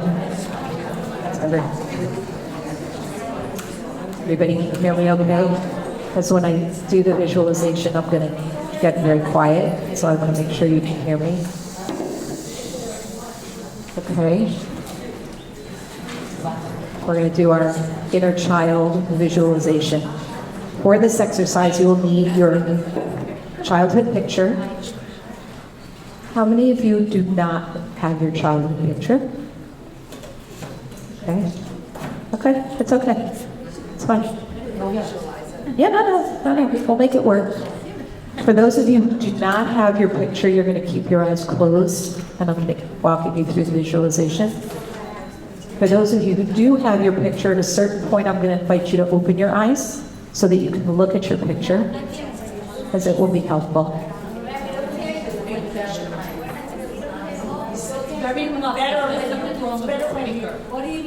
How about you? You're naturally, Are you okay with it without the mic? Well, if you're doing with the mic, I can record it over there, so I'll be able to match it up to you. Okay, all right, so I'm gonna just do this. Are you guys, you're okay if you hear like this? Yes.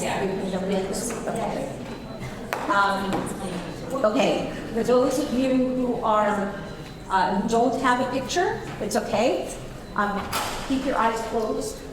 We're gonna have you keep your eyes closed until we get to the writing portion.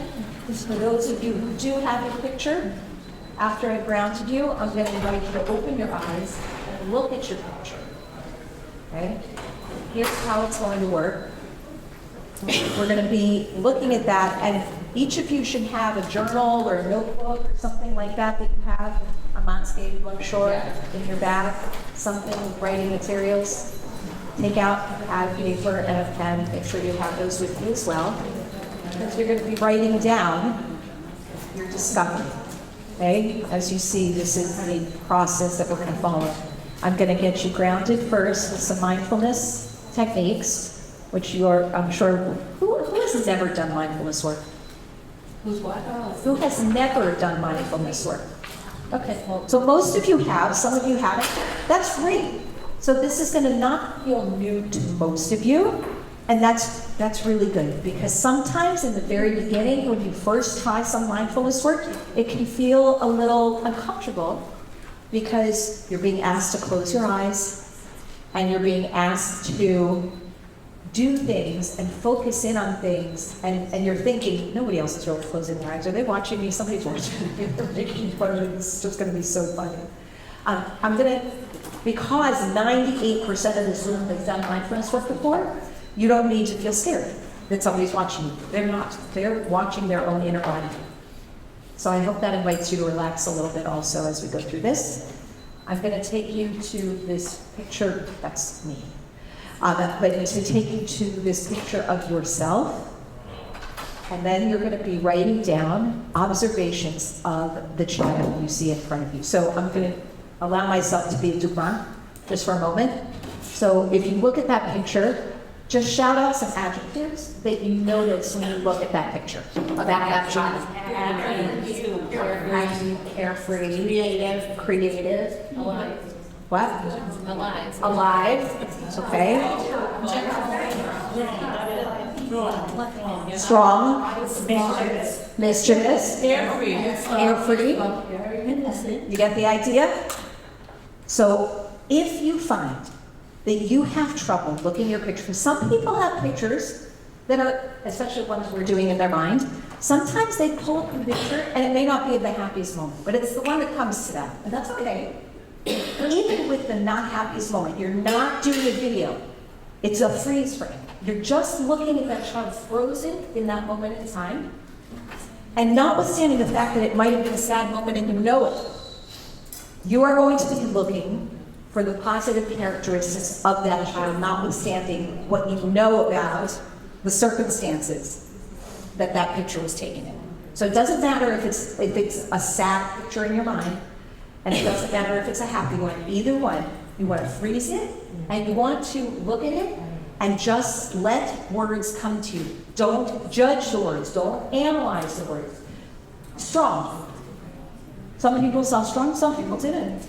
Right? It doesn't matter. It's a reflection of you. So it's fine. Whatever words come to you, those are the words that you're going to use about yourself. So please put your pictures down and your pens down, phones if you have them down. And it's only going to be probably about 15 minutes or maybe even less. I'm going to take my seat also before you get moved in, and you'll be able to look at your. Hold on. I got you. I'm going to tell you exactly what you did. Okay, I just want to sit down. So I can do this all week. Okay, so ladies, we'll close our eyes now. Yes, so I'm going to invite everybody to sit up straight in their chair. Put their feet grounded on the floor. I want to invite you to close your eyes and just feel how relieving that is to just close your eyes. Rest your hands wherever they want to be rested is fine. Yes, exactly. That sigh, right? Just appreciate for the moment the quiet of being in your own mind, away from everybody else's eyes, everybody else's, and even your own expectations, away from any have-tos that you might have been thinking of. And I would invite you to just focus on your breathing for a moment. Be specific. I want you to notice your inhaling and the temperature of air in your nose as you breathe in. And then I want you to focus on the temperature of air as you breathe out. And do that a couple of times. In and out. One more time. Notice the temperature. And out. Now I'd like you to breathe in for a count of 4. Hold for 4. Exhale for 4. Hold for 4. And do that one more time. Hold. Exhale. Hold. And let your breath come back to normal. Now I want to invite you to scan your body starting at the top of your head and notice if you're holding any tension. For example, maybe you're squinting your eyes, or there's just a slight intentional closing or squeezing your eyes, and invite that to relax. Maybe your jaw is clenched, your teeth are clenched. Relax them. Or your lips are pursed.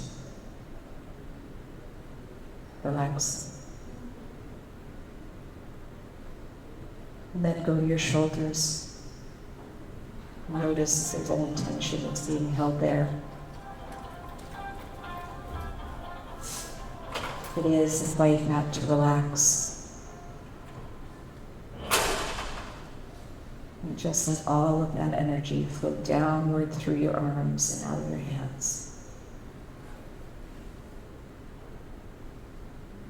Notice your legs. If there's any tension that you're holding in your legs, just invite them to relax a little bit. Your feet, maybe your toes are scrunched, or you're pushing your feet into the ground. Just relax that also. And then take a moment. We'll slow your hands. Let's notice our hands where you're resting. Invite them to relax. And then I want to invite you to just gently touch whatever your hands are leaning against. Maybe it's your skirt, maybe it's a chair or the table. Just feel whatever is underneath your fingertips by running your fingers over it. Notice the temperature of it. Notice the texture. Is it bumpy? Is it rough? Is it soft and smooth? Notice how it feels when your fingers touch it, and then gently move your palm. And notice how it feels under your palm.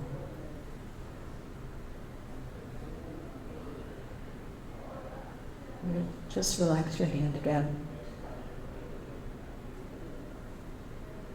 Notice down where the energy is in your body. Relax all tension, and then notice where your energy is. Is it swirling in your head? Is it running down your arms or your legs? Is it moving up and down through your body? Just notice where it is.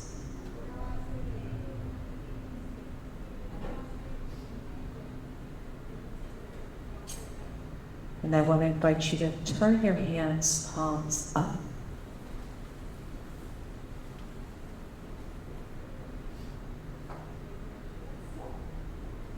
And notice what you receive.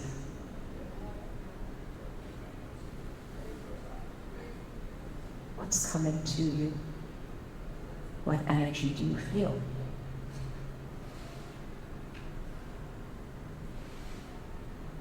How is it affecting the rest of your body?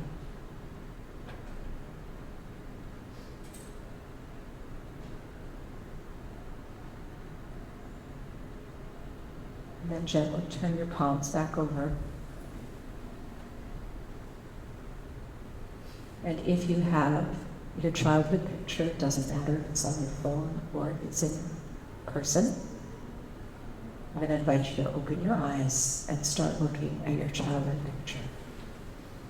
For those of you who are doing this through your mind's eye, I invite you to keep your eyes closed, and I'm going to guide you through looking at that picture. So imagine that you see this child in the picture, and you see them from a bit of a distance. You're looking at them in whatever pose they're in. Notice your feeling about them as you see them. What comes to you when you look at that child from a little bit of a distance? Write down the words that come to you, the adjectives and adverbs that come to you.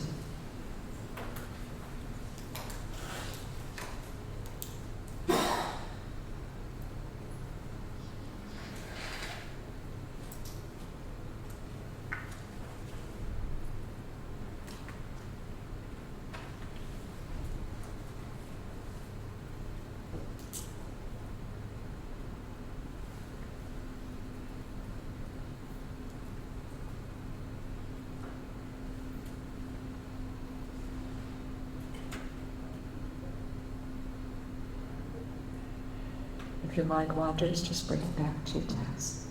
There are no right or wrong answers here, just words. And now, look a little closer. Look in your child's eyes. Look deeply into their eyes. What do you see up close when you look in their eyes?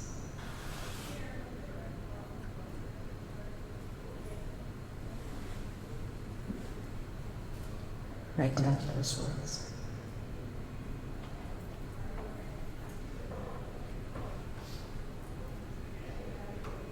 But whatever comes to you, come.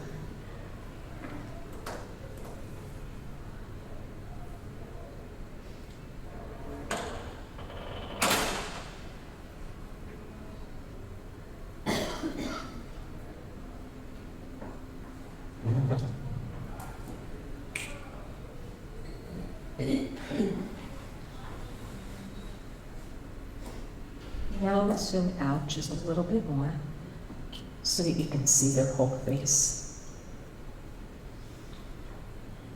What do you notice from their expression? What does this perspective teach you about this child?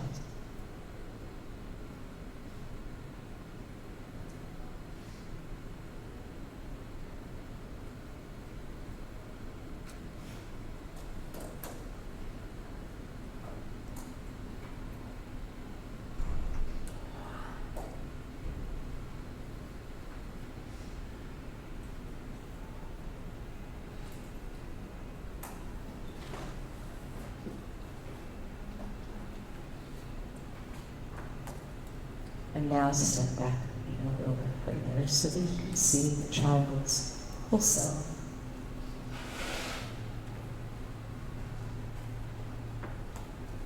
Is there anything here we didn't notice before?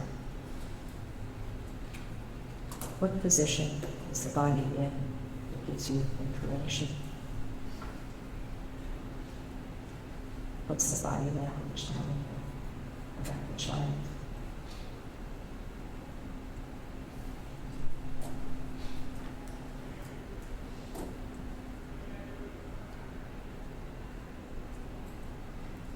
And for just a moment, I want to invite you to unfreeze the frame and let the picture move a little bit.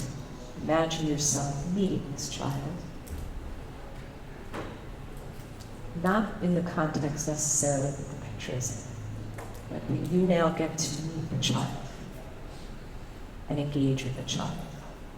For this, you might, those of you who have your eyes open, might want to close your eyes for this right now. And imagine yourself meeting that child.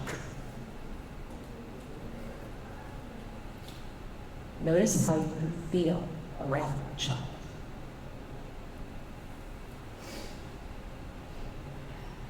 What do you learn about the child from the engagement? How do they engage with you? Write down those sad words and messages.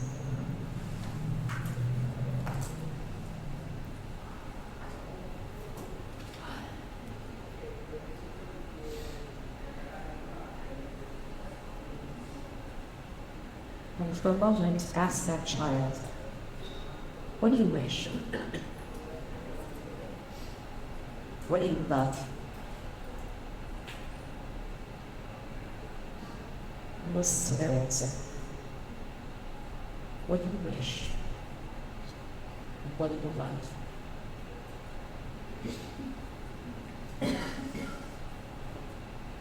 Right, and listen.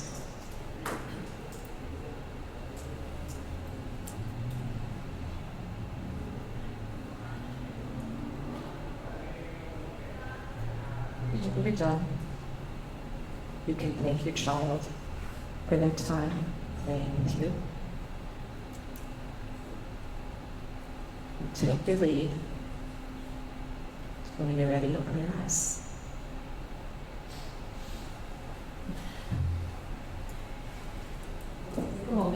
And write down any other thoughts or words that come to you. Just for a moment.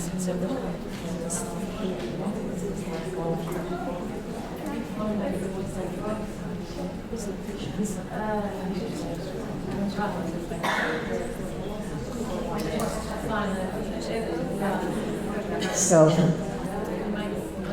and I hear some feedback on two things.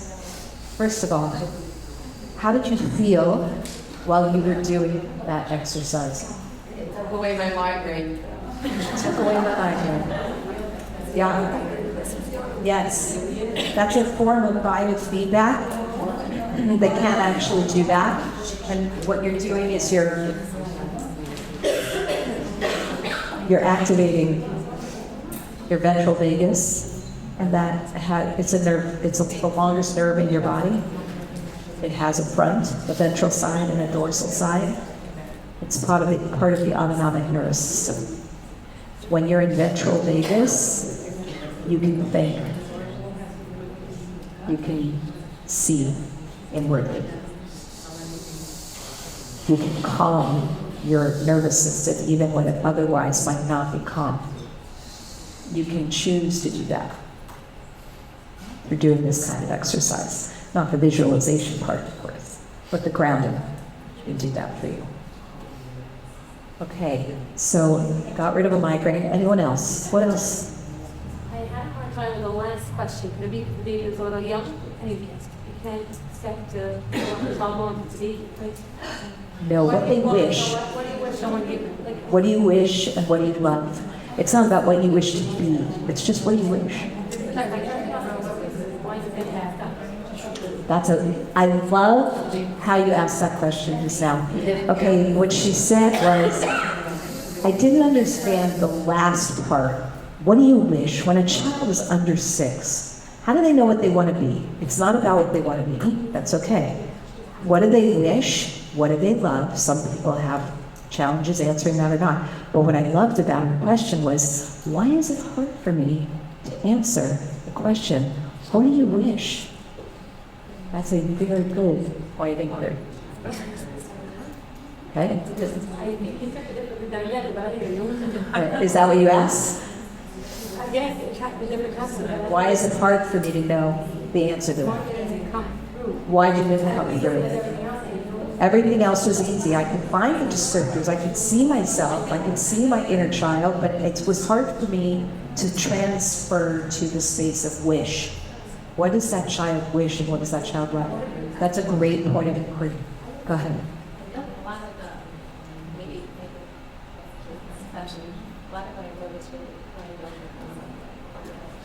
Yeah.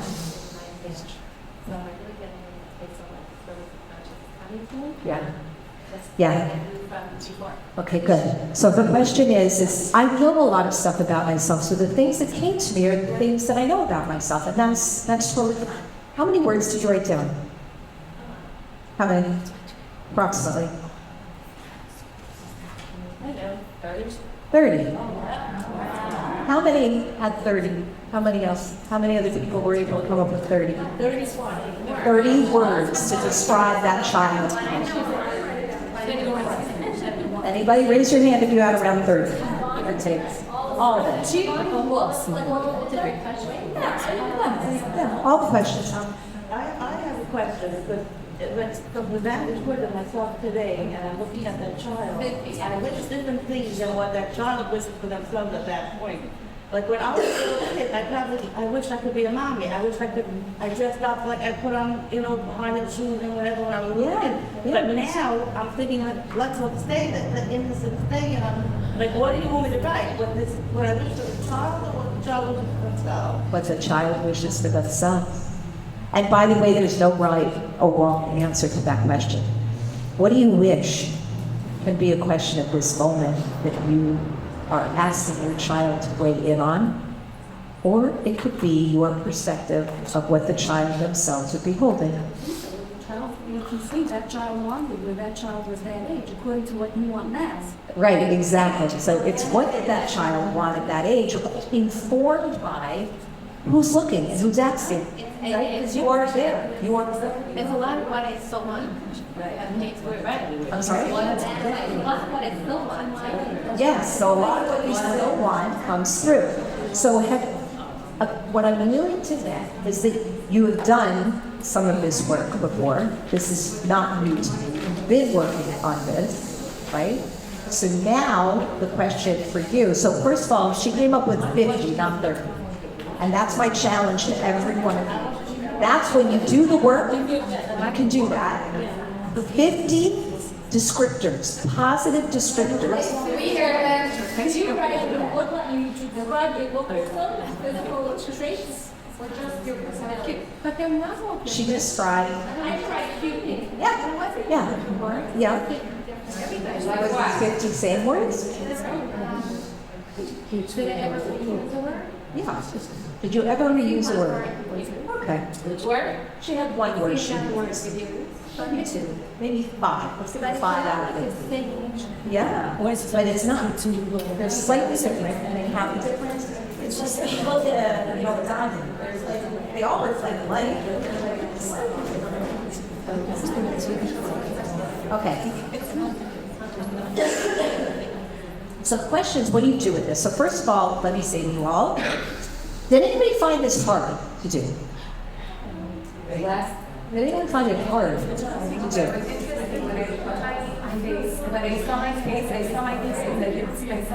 That's okay. That's all right. By the way, that's another really good point of inquiry, right? It's a great observation. When I was looking, I didn't see myself. I saw it in my ears. I couldn't really see myself. That's a very important observation. Very important observation, especially as you're practicing self-empathy. But for the purposes of this exercise, totally fine. Because it doesn't change what you wrote, right? That's still you, right? So it doesn't matter what the object is. Sometimes I have people do it with, if they have beloved pets, whatever. You can do it with anything, because it's a reflection of you, right? And what you want. Go ahead.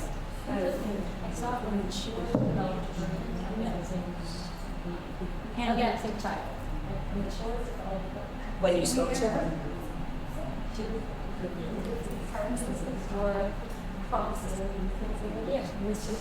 So as you were there with that child, the characteristics that you noticed flowed naturally between both versions of parts of you. The adult version of it. Yes, as it should. I'd say one of the things that was trusting. Trusting. When I wrote what my wish is, that would stay so like. Yeah. To be trusting or to be trusted? No, but I felt that I thought it then, but really we can't be so trusting. That's what happened.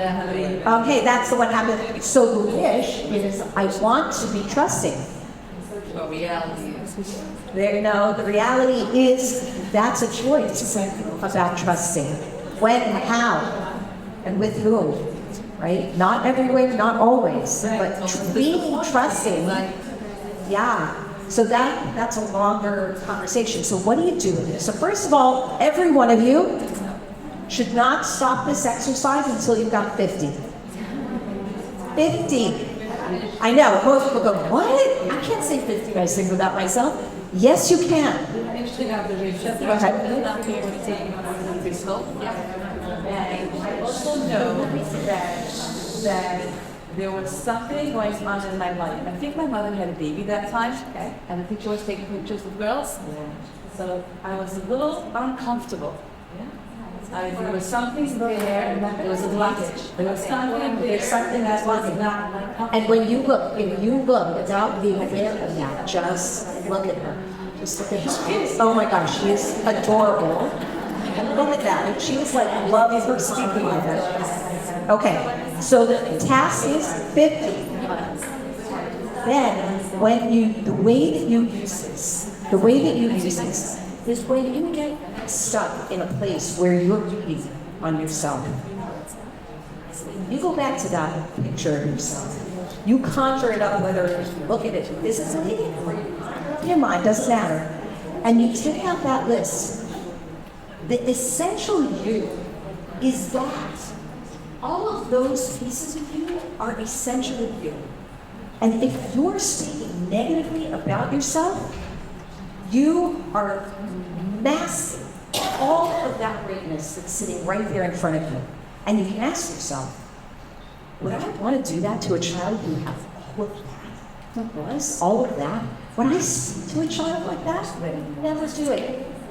And if somebody did, how would I feel for that child that somebody was speaking to them that way? What would I want to tell them? If somebody came up to them and said, you know, you really should have died, okay? You're really missing out. You're not following the love, okay? You're not doing the right thing because you didn't daven. What do you want to say that would be the kindest thing that you could say to that child in that circumstance? I know how hard this is. Huh? No. Empathize. I know how hard it is. And what else do you know? Know how? Yes. What do you want to tell? What do you know about her? She really wanted to. Okay. Because what characteristics do you see in her that you know? Yes. You have depth and you desire connections. You're capable of it. And so this time of this happens. But I know.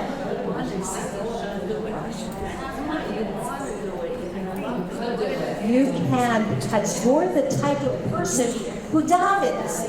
You're the type of person who connects with Hajj Baruch. You want that. You love that. And the fact that you missed it is more sad to you than anybody else.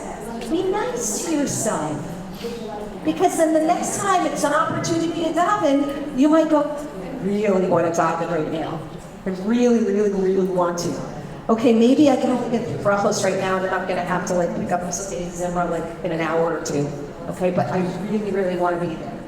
How's the quality of my connection to myself and to Hashem when I come from that space? And is it any less true that you care and want to and are capable of and are a connector and are deep and whatever those words are that you put on that paper, is it any less true coming from that perspective than from the one that says, you should have done it, okay? Right? Mean face. So just to repeat the intro quickly, right now we're going to turn our encouragement lens from ourselves to those who we encounter, whether it's teachers who we're teaching or whether it is children.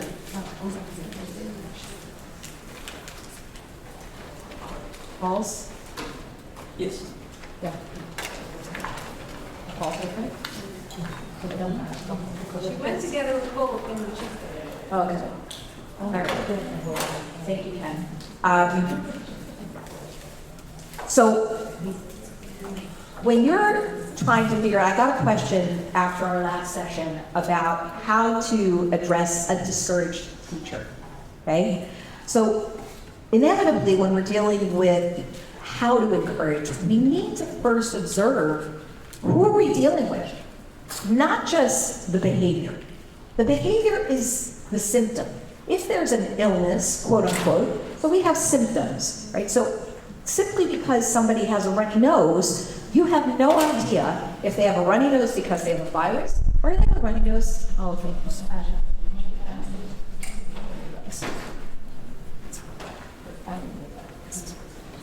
Okay. You don't know if they have a runny nose because of allergies. You don't know if they have a runny nose because of a virus. You don't know if they have a runny nose because they have the beginnings of a bacterial infection, a sinus infection or something. You have no idea. So you can't treat until you know what's going on there. Same thing with discouragement. Until you understand why somebody or how somebody is discouraged, you're going to have a really hard time figuring out how to encourage them if all you look at is behaviors. Now, when we move fast, really all we're looking at is behaviors. We don't really have the time, or we're not taking the time potentially, to really analyze what's going on. So I want you to see behind me here, I have some steps for how to start a deeper observation, perhaps than the kind that we generally more cursorily do. And I also want to just let you know that the frame of reference that I hold, my shita, if you will, that I like to adhere to, is called Adlerian psychology from the psychology department. I'm a big fan of attachment theory and Adlerian psychology. Adlerian psychology posits that all behaviors come within a context and that people drive towards a goal. Every behavior is goal driven, whether they're conscious of it or not. I'm sorry? Which psychology? Adler, Alfred Adler. Adler, yeah. Adler. I say Adlerian because, that's the adjective. It's what you turned into an adjective, I guess, as opposed to now. Okay. So it posits that every behavior is purposeful and that the purpose is for belonging. Every person wants to belong and ultimately to contribute meaningfully to the space, to have significance in the space to which they belong. This is children, this is adults, it doesn't matter who it is, but here's what happens. There are mistakes about how to reach that goal that happen along the way, and that's where there has been a frame created around how to identify discouraged behavior and encourage it. Now, and apply encouragement techniques. For the purposes of this, for this workshop, I can't possibly, oh, thank you, that's great. I cannot possibly go into all of the techniques, right? Because there are different levels of discouragement and there are multiple techniques within each.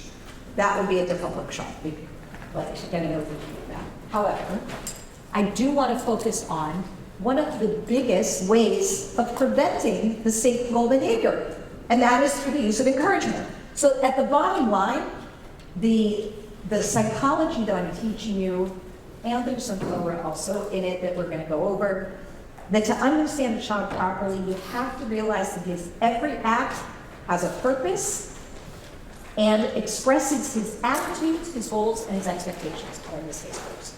Her attitudes, her goals, and her expectations, and you need to figure out how to understand that. Okay, let me know if this becomes an issue while I'm doing this, and I'll take it out, right? You see what to do? Observe trending behaviors, notice your reaction to them, notice the body language of the children, see the situation as if you're them, right? If I'm looking through their eyes, what's happening for me right now? And that, by the way, could be, and we're going to get into this a little bit more tonight, what's everybody looking at when I behave a particular way? What's happening in the room? What are the rest of the girls doing? Are they laughing? Are they shocked? Are they alienating? What are they doing? Okay.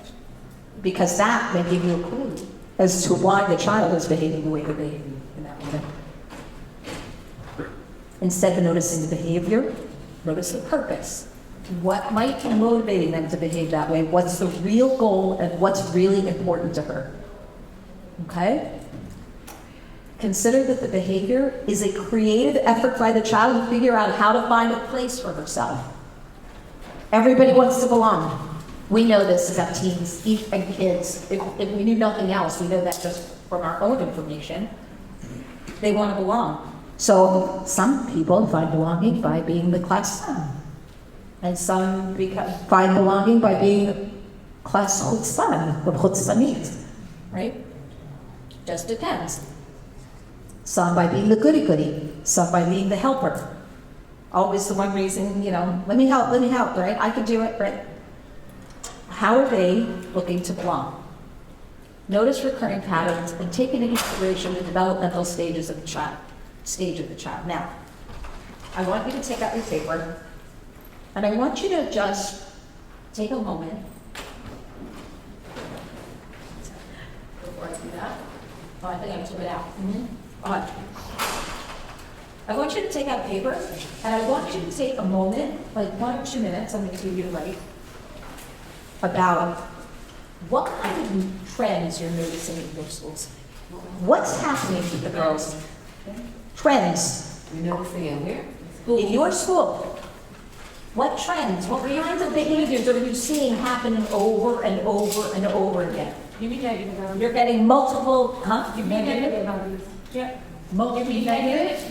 Negative. Oh, they don't have to be negative, it can be positive too. Thank you for clarifying. Right. The more encouraging the environment, the more positive behaviors you should be seeing. Right? But look and see what kind of behaviors you're noticing, what kinds of behaviors the teachers are noticing. What's happening more often than not? And just write them down. Just write down the behaviors that you're noticing. Okay? Behaviors in the teachers or in the students? I'm sorry. Excellent question also. P.S. No, it's the same.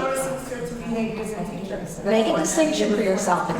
Make a distinction for yourself because there are two things. We're about to go, and we're going to talk about developmental stages, but we're going to talk also about this generation. And when the chazal that I pulled talk about this generation, your teacher will be, okay? As would we all. Okay? So if you want to make a distinction between your teachers and your students, that's fine. But I have a feeling in the bottom line analysis, you're going to see a lot of same. Just a hypothesis. Go ahead. 2 minutes.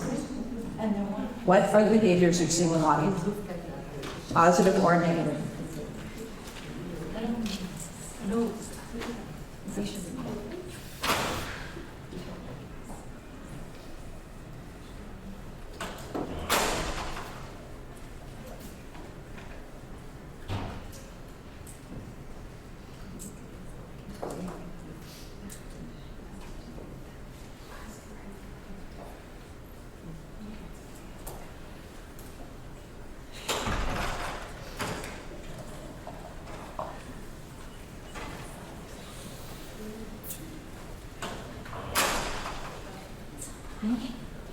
For those who just walked in, we are taking a moment to write down the behaviors that we're noticing, repetitive behaviors that we're noticing in our schools/classrooms.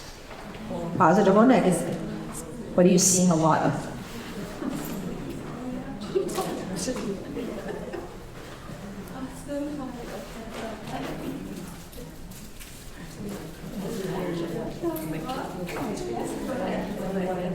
I know. It's hard to see this kind of work on the first night after you travel.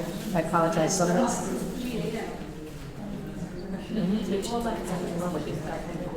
Okay. Let me go. Okay, so you can keep adding to that as we go through this discussion. Maybe spark some other thoughts. I want to go through. Can you guys see that? Maybe we should throw some lights. I feel like that these lights maybe should go off just to be able to see. I feel like you can't see it very well, but maybe it's just me. I have it on paper, so it's a little different. Okay, as you see at the top, I put the state of affairs, the developmental state of the current generation.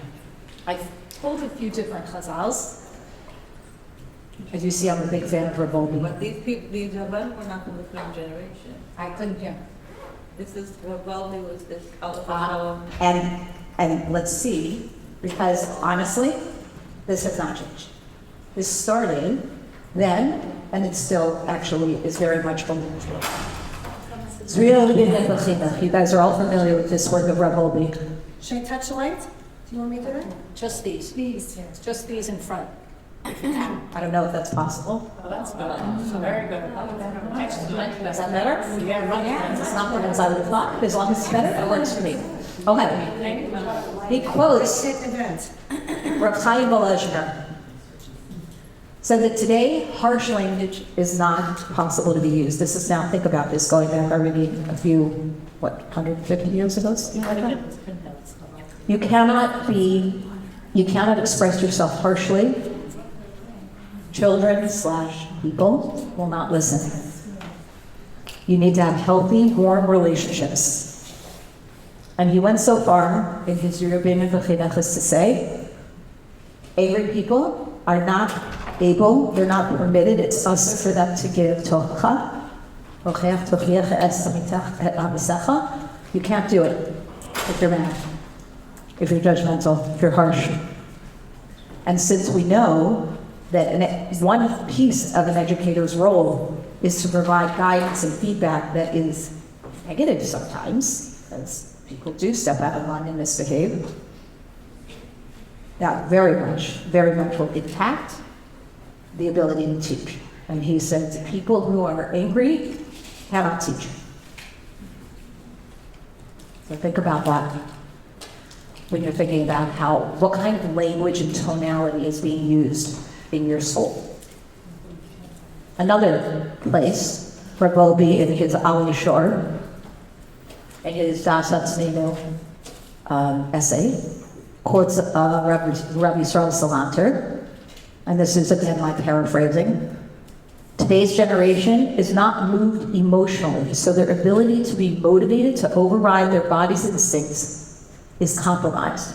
A person will only truly learn what moves them. Okay, let me unpack that for you. I mentioned earlier that the body is concerned with pursuing pleasure or avoiding pain or discomfort. The only way that you get the connection, in order to get the body trained to not prioritize only that at all times, the neshama needs to be online, first of all, and accessible to be able to speak to the body. But there's a connection space known as your heart, that is in between these two spaces. I'm giving, of course, a very rough, picture of it. What Revolvi is saying is that the ability to marry the neshama and the guf is dependent upon being able to motivate the body to listen. How do you do that?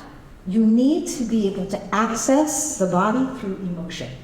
You need to create emotional experiences that allow it to open so that what the neshama, the brain, the intellect is trying to tell it actually can get carried forward.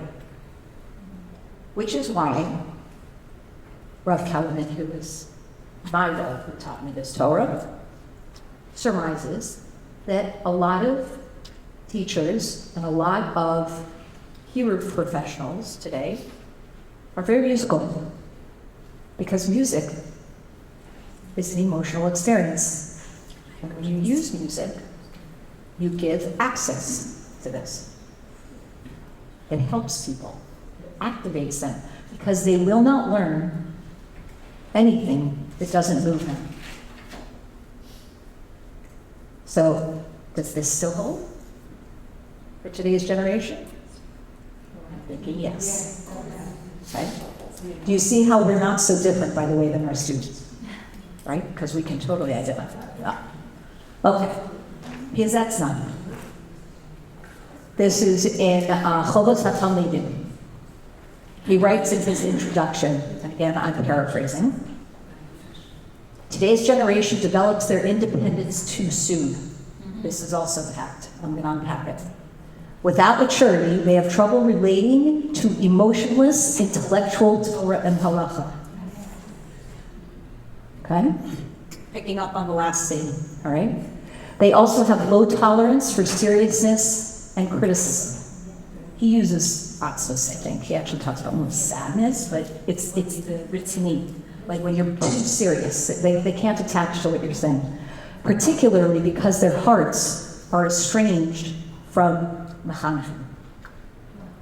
Okay? They are not listening to you because they are not attached to you. We're going to talk about this from a psychological perspective soon. But this is Chazal, way before the current psychologists. Okay? Their hearts are estranged from us. Teachers must win kids' hearts through joy so that they will attach to her, to the teacher. She must act with integrity. Remember, we talked about who you are is what you teach. She must act with integrity. Encouragement gives emotions a push.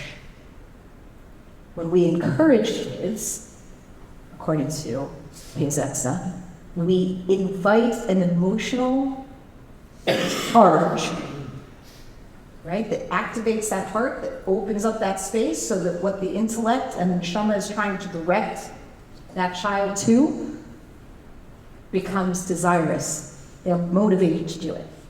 That's what he's saying.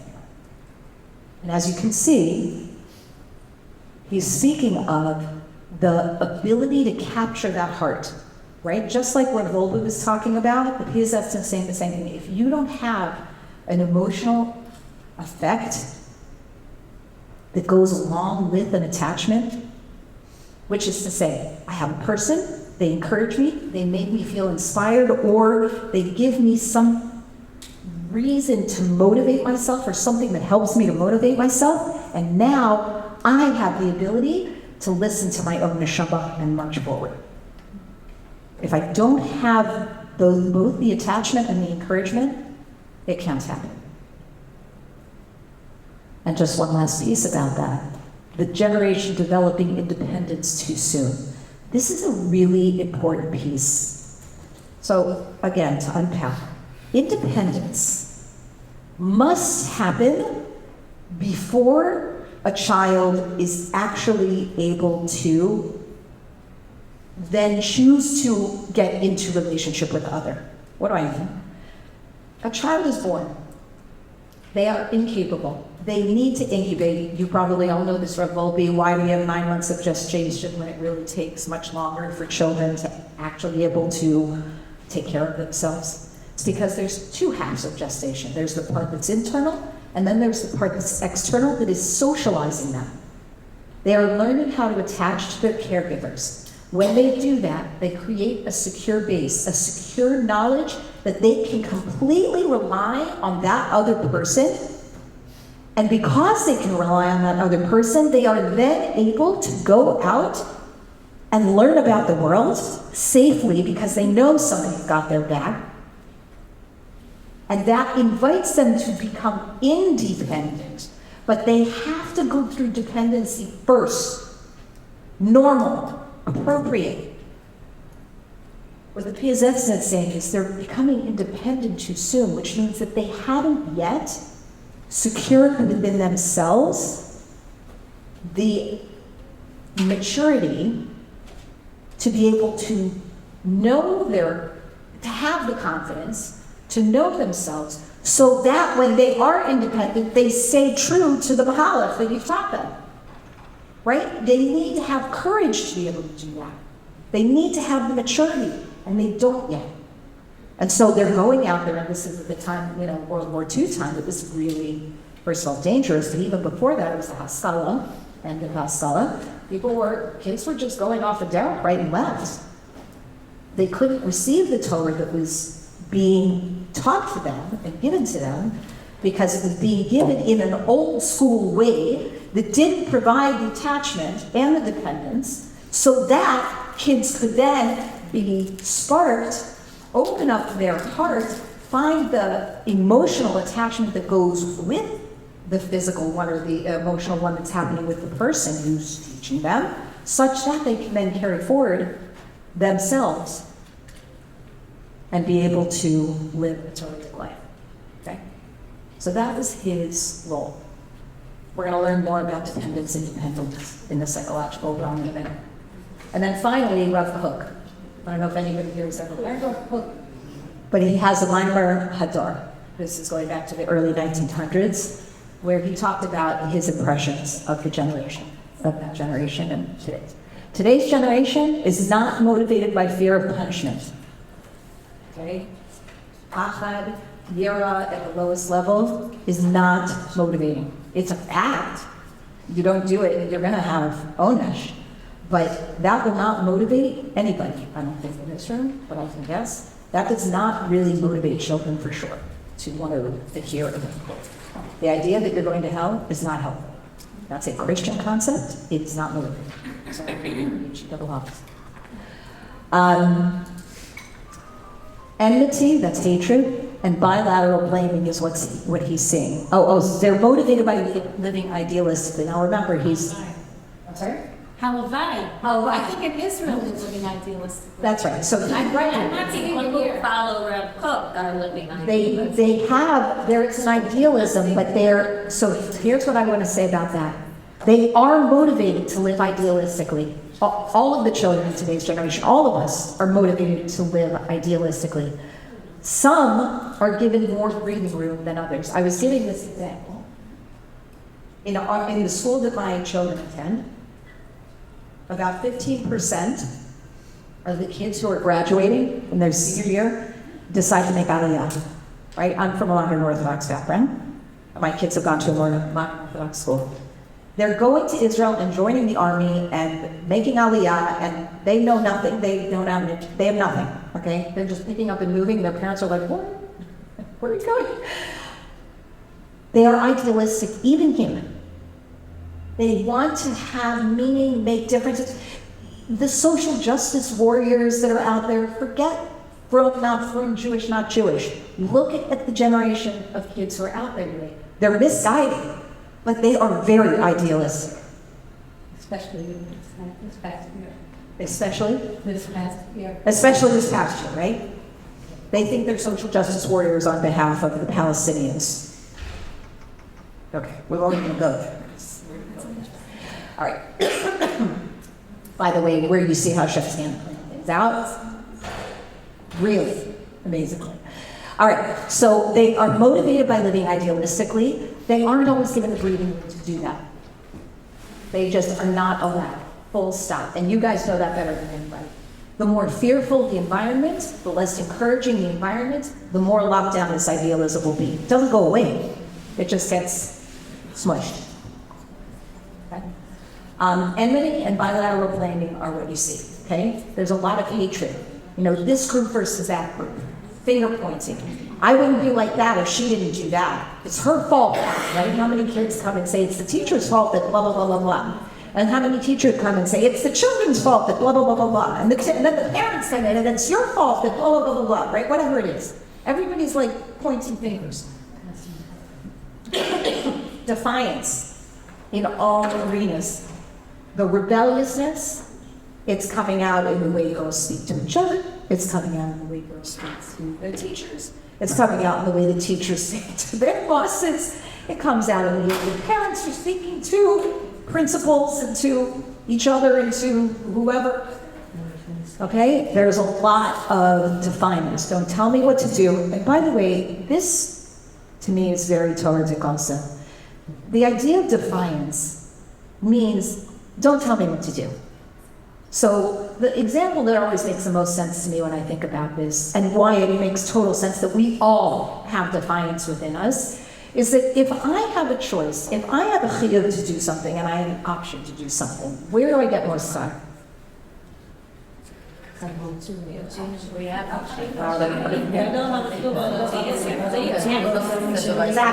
If you have chiyuv, you get more schar. Why? Because your instinct is to say, don't tell me what to do.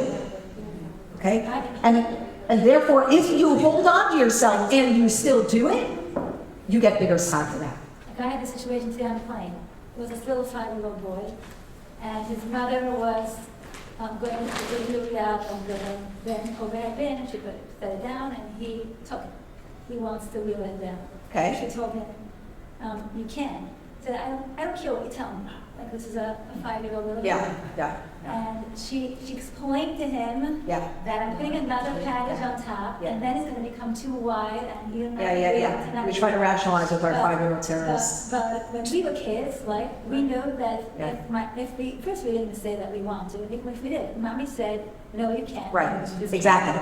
You see, at the youngest ages, that the kids don't listen. The independence becomes a rebellion. Correct. Exactly. So she just gave an example of a 5-year-old telling his mother where to go, and she didn't let him do what he wanted to do. Okay. We see that. Sorry. Back to this. What else is he seeing? Defiance. They also don't have a real awareness of what they're doing wrong. Does that sound right? I don't understand. What do you mean? What did I do? I don't know what I did. What did I do? Well, it's your problem. Yes, the teacher. Well, that's the blame. And I don't know what I did. I didn't do anything. Why is she so mad? What's wrong with her? The teacher's picking on me as the Teacher's picking on me. Exactly. I'm the target. I'm being targeted by my teacher. Yeah. She's saying big deal. She's saying a big deal all the time. What's wrong with her? Okay. By the way, sometimes these things aren't wrong.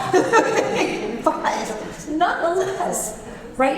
It's still, they themselves are not aware of their own contribution to the state of affairs that they find themselves in. The ability to take accountability is very weak, right? In the secular world, we call people snowflakes. Like, what's up with that? Take your hit. You can do the crime, do the time. Okay. They are full of feelings and confusion, and they're locked into their myopia. Okay.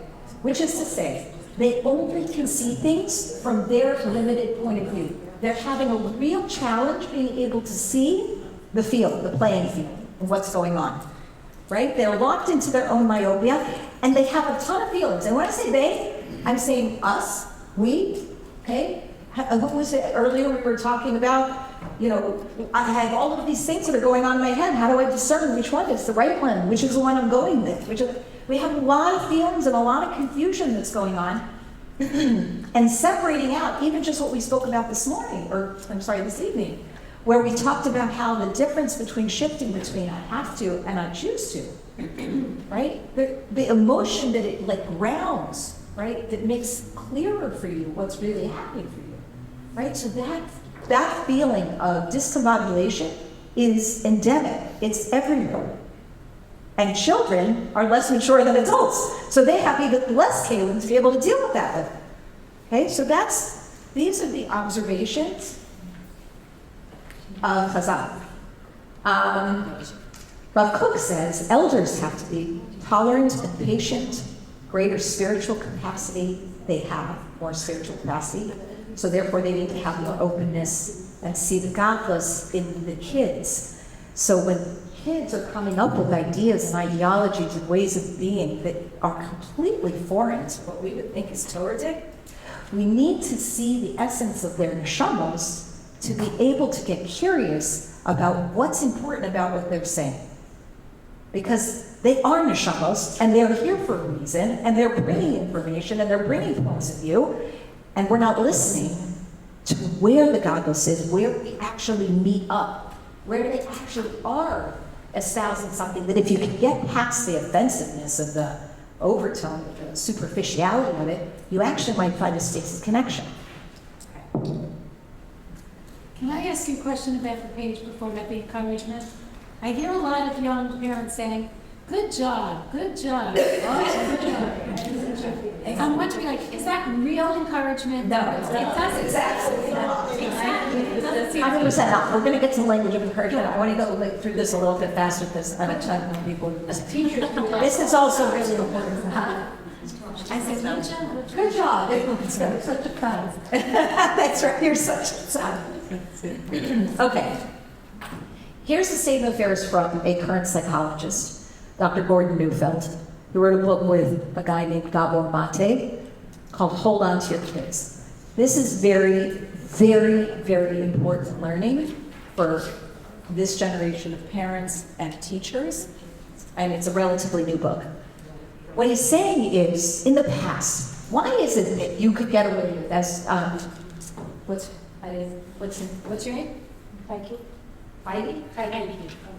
Okay. That we have, when we were kids, we would never have spoken back to our parents the way that our kids tend to speak back or can speak back to us. Why is that? He wants to know the answer to that too. So he did research, a lot of research. And he said that when we were young, we had healthier attachments to our parents. Okay, remember we talked about attachment a little bit ago? Attachment is when you are firstborn, you have the security and the full dependence of knowing that there is a person who is reliable, stable. Listen, I'm giving you a lot of words here because not everybody's attachment is a healthy one. But reliable, stable, and is not whimsical, meaning you can count on it always. That the adult in the room who's taking care of you is the adult in the room who's always going to take care of you, and it's not flaky, okay? For lack of a better term, all right? What they've done, what kids have done now, is they are no longer attaching to the adults in their life, they are attaching to each other for a variety of reasons, which at this moment aren't really important. But when you notice what happens when kids become peer attached is you've got the blind leading the blind, where they used to be able to look to an adult to see what guidance is appropriate, how to behave in a particular situation, how to handle and regulate ourselves. Now, they're looking at each other. And remember, the person to whom you're attached is the person who you want to never alienate because they've got your back, right? How many kids have the other kids' backs? None. Which is why it's terrifying that they're attaching to each other and not to us. So the more we come at them with the methodologies that are from a yesteryear where you had their attention and you had their respect and you had their attachment, you don't have it anymore. And those, Kingdom, are not going to work anymore. Those methodologies are not going to work anymore. You first must rebuild the attachment, and that comes from building the relationship, and that comes through encouraging behaviors. When you encourage them and they know that you see them, you get them, you love them. It doesn't mean anarchy. It doesn't mean that whatever they say and they, whatever they want, and that's, no. But it does mean that they can count on you. Now, a lot of your parents are not going to be able to do that, and don't do that, and are clueless about this, okay? But it is an opportunity of the highest magnitude to be able to reattach our children to us, and schools can do that. Great teachers can do that. Yeah. I couldn't guess. Attach the Both. Both. Trusted adults is the word that he uses. It's mostly parents, but it's teachers too. If you have a teacher, he talks about one strategy in there about called collecting your children, right? Collecting your children means that the first thing, whenever they have been gone or you haven't seen them in a while, right, is that you make a connection with them. It could be an eye connection, it could be a hug, it could be verbal, it could be anything, right? You make them food, whatever it is, that there's some way that you're reconnecting with them when they haven't been there. And he gives the example in his own life of a teacher in kindergarten, right, who greeted the child, greeted him at the door, and said, right, hello, Gordon. It's so great to see you today. What are you going to be working on today? You know, we have this going on in that corner over there. Would you like to check it out? And from that moment that he's collected, the rest of the day, he's hers. Whatever she's saying, he's paying attention to that. Resonates, right? Okay? We can do that in our classrooms. We can do that with our teachers. Okay? We can do that with the kids. And if they're not getting that at home, they are getting it from you. That's one. Can you just one? Can you repeat that? Can I repeat it? Yeah. Collecting your children. Okay, we're going to talk about it in the strategies, but collecting your children means making a connection with them the moment you see them when you have had an absence of however much time. Doesn't have to be a lot. But you reconnect, you re-engage. Okay? So the children have become peer connected. And as a result, they have less adult influence, guidance, stability, and maturity to lean into. So let's talk about immaturity. That's another thing that he's noticing in this generation. And what happens to a child who didn't have that natural nurture at home from a parent? Yeah, how much more so he's looking for attachment from somebody else. Compensate for that? Okay, so this is where a lot of our troubles have come in today. The attachment theory is very profound. By the way, Vegas and HaKadosh Baruch Hu, it's all based on the same thing. When Rav Wolbe says that you need to have another year's worth of gestation outside of the womb, it's to do this, right? It's to learn how to attach to your parent so that you can learn how to practice mitzvos, right? To be able to connect to other people. You have to be able to attach first. If it's not safe to attach, how are you ever supposed to? Okay, in my studies, Go ahead. I have a doctorate and I also have been teaching for many years. Go ahead.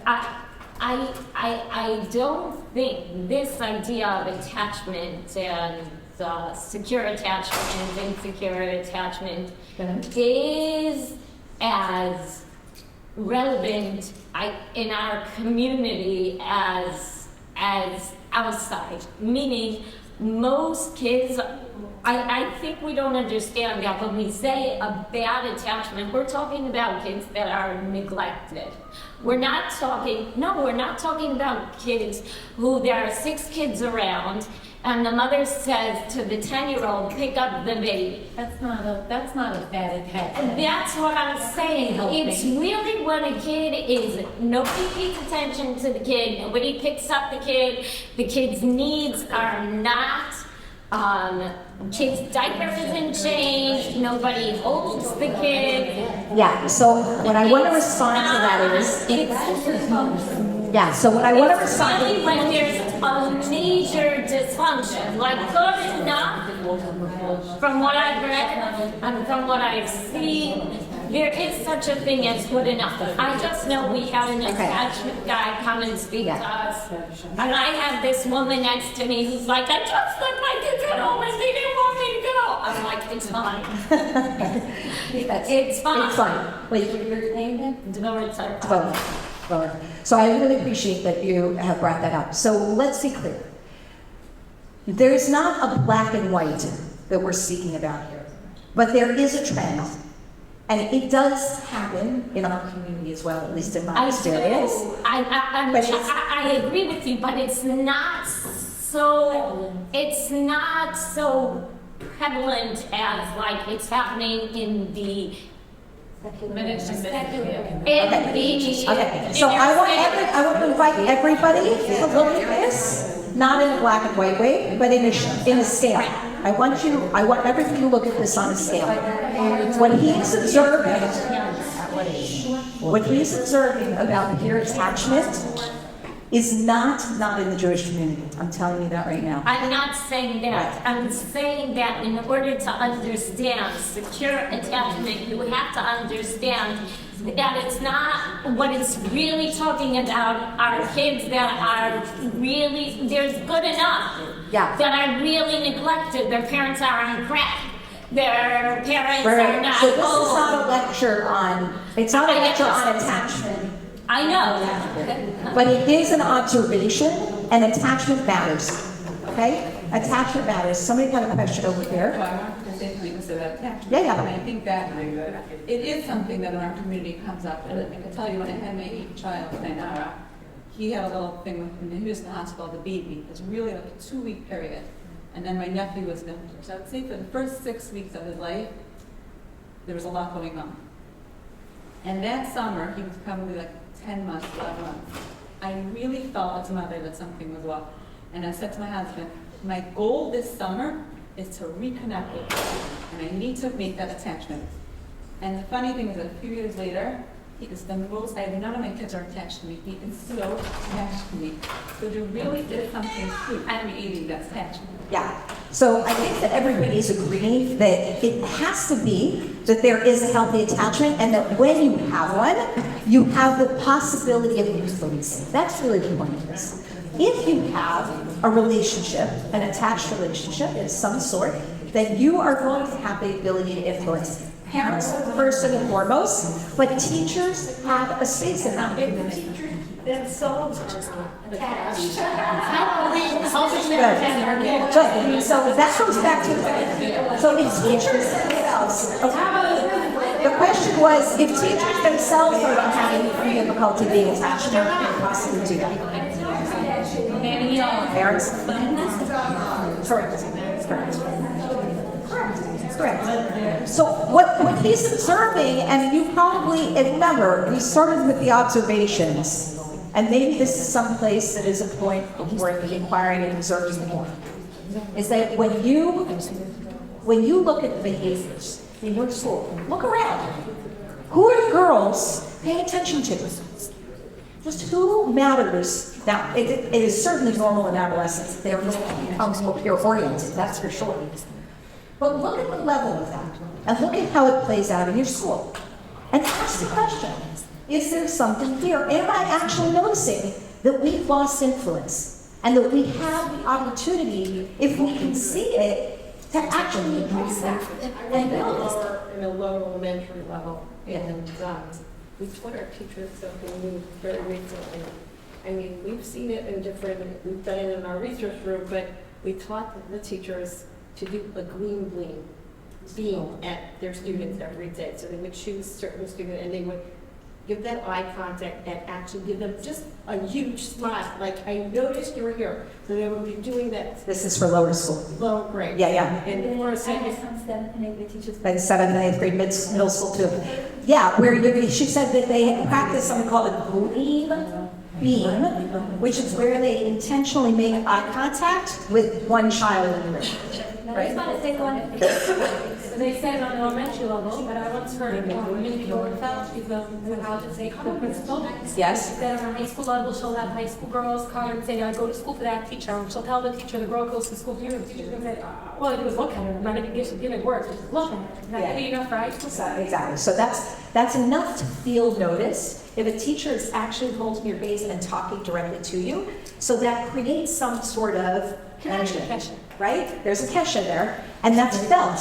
That is a felt connection. That's not a nothing, okay? Now, if you have a teacher who has that kind of relationship with the kids in her class, where each one of them has an opportunity to really feel like they're seen and that they are connected and there is a connection, what happens to that class? What happens to those girls?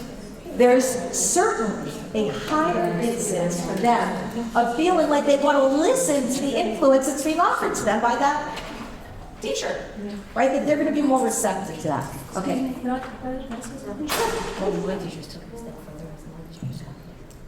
So I, Baruch Hashem, teach besides being principal, and I take attendance at the end of my session. And I take attendance, I take the clue board, I look down, okay, Malki, she was here today, Brimi, she was here today. If I have to look up to see if the girl was here, I fail. Make sure to make eye contact with each and every girl. I love it. So at first, right, we all thought, oh, she's taking attendance at the end of class to see if any of the girls are still there, who isn't there. Right? But do you see what she did instead of that? Which was, it's a test for me.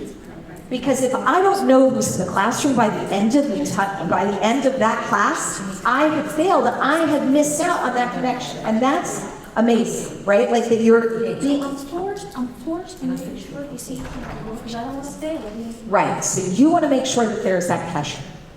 Immaturity is another thing that he's noticing. Okay, so integrated again is another psychological concept. Integration is when all parts of your psyche are operating at the same time, but when and in an integrated way as they need to be. They're all available to you. And I just add something, I saw somewhere that's using the word developed instead of immature. Okay. Because it's like. Underdeveloped, It's like a. immature. Okay. She says that usually undeveloped instead of immature. Whatever. It's whatever works for you. But the idea is that a mature person. The idea is that a mature person is able to take conflicting emotions. I'm happy that I'm also sad. Right? Like, I'm happy that this is happening, but I really feel like I'm missing out on something else. To take conflicting information, right? This is going to happen, this that is also going to happen. Think like missing out on something, for example, right?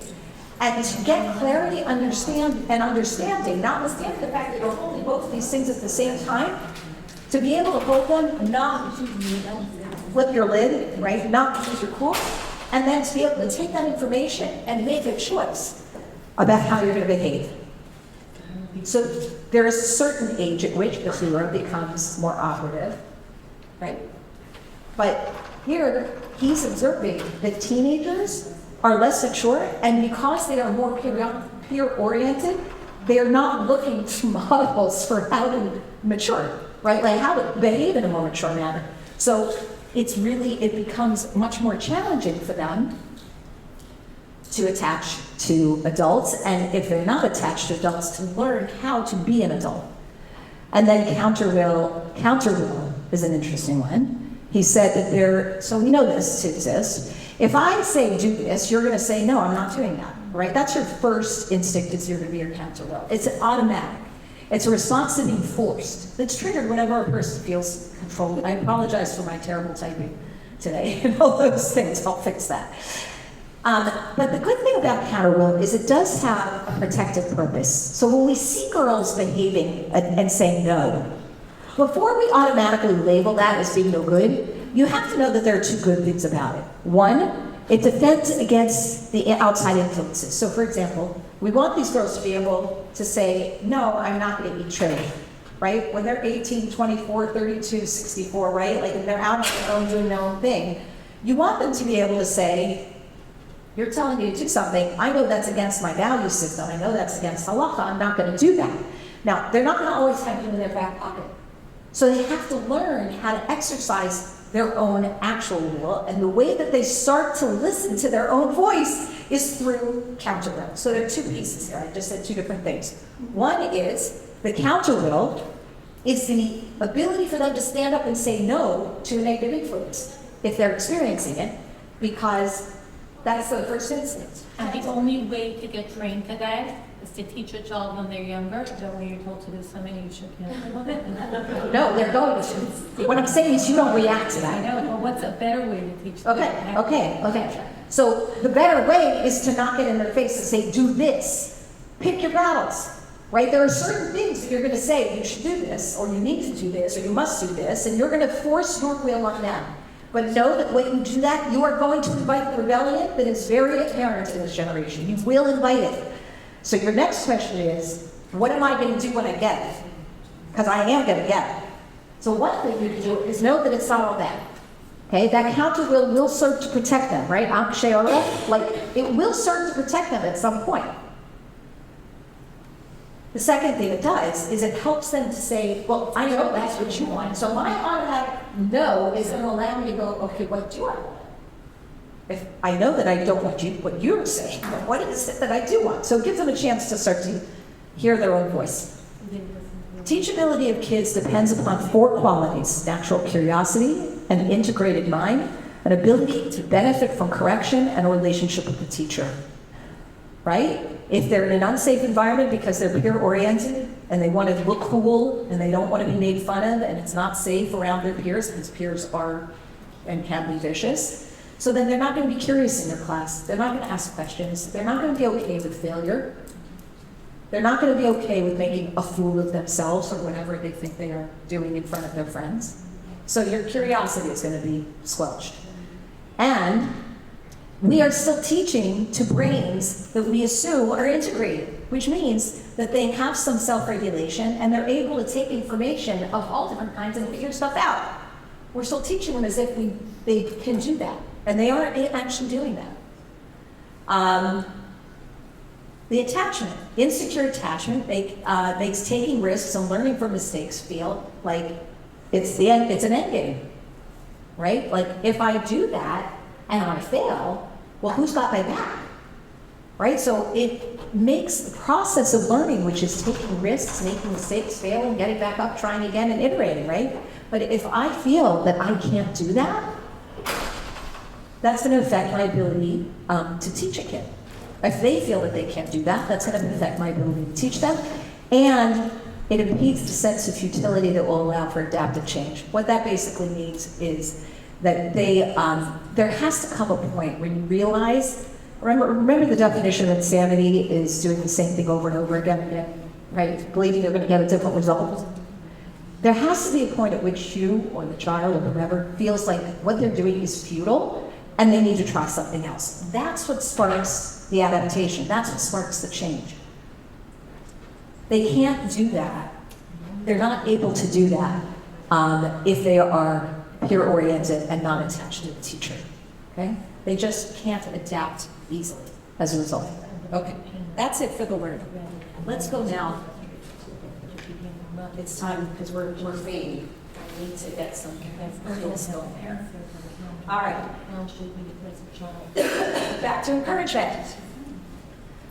So in Adlerian psychology, there are various Adlerians who come up with ways to understand the behaviors that we see.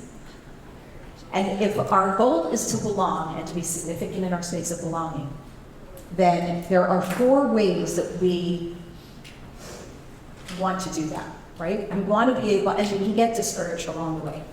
1 is we want to be able to connect. 2 is we want to feel capable. 3 is we want to know that we matter, that people care about us, that we count. And the 4th is courage. And these correspond to 4 different levels of discouragement, which we often see. Connection is the saving goal is, I believe I need to receive a lot of attention. You know, people need to pay attention to me, or I need to be served. You need to do stuff for me.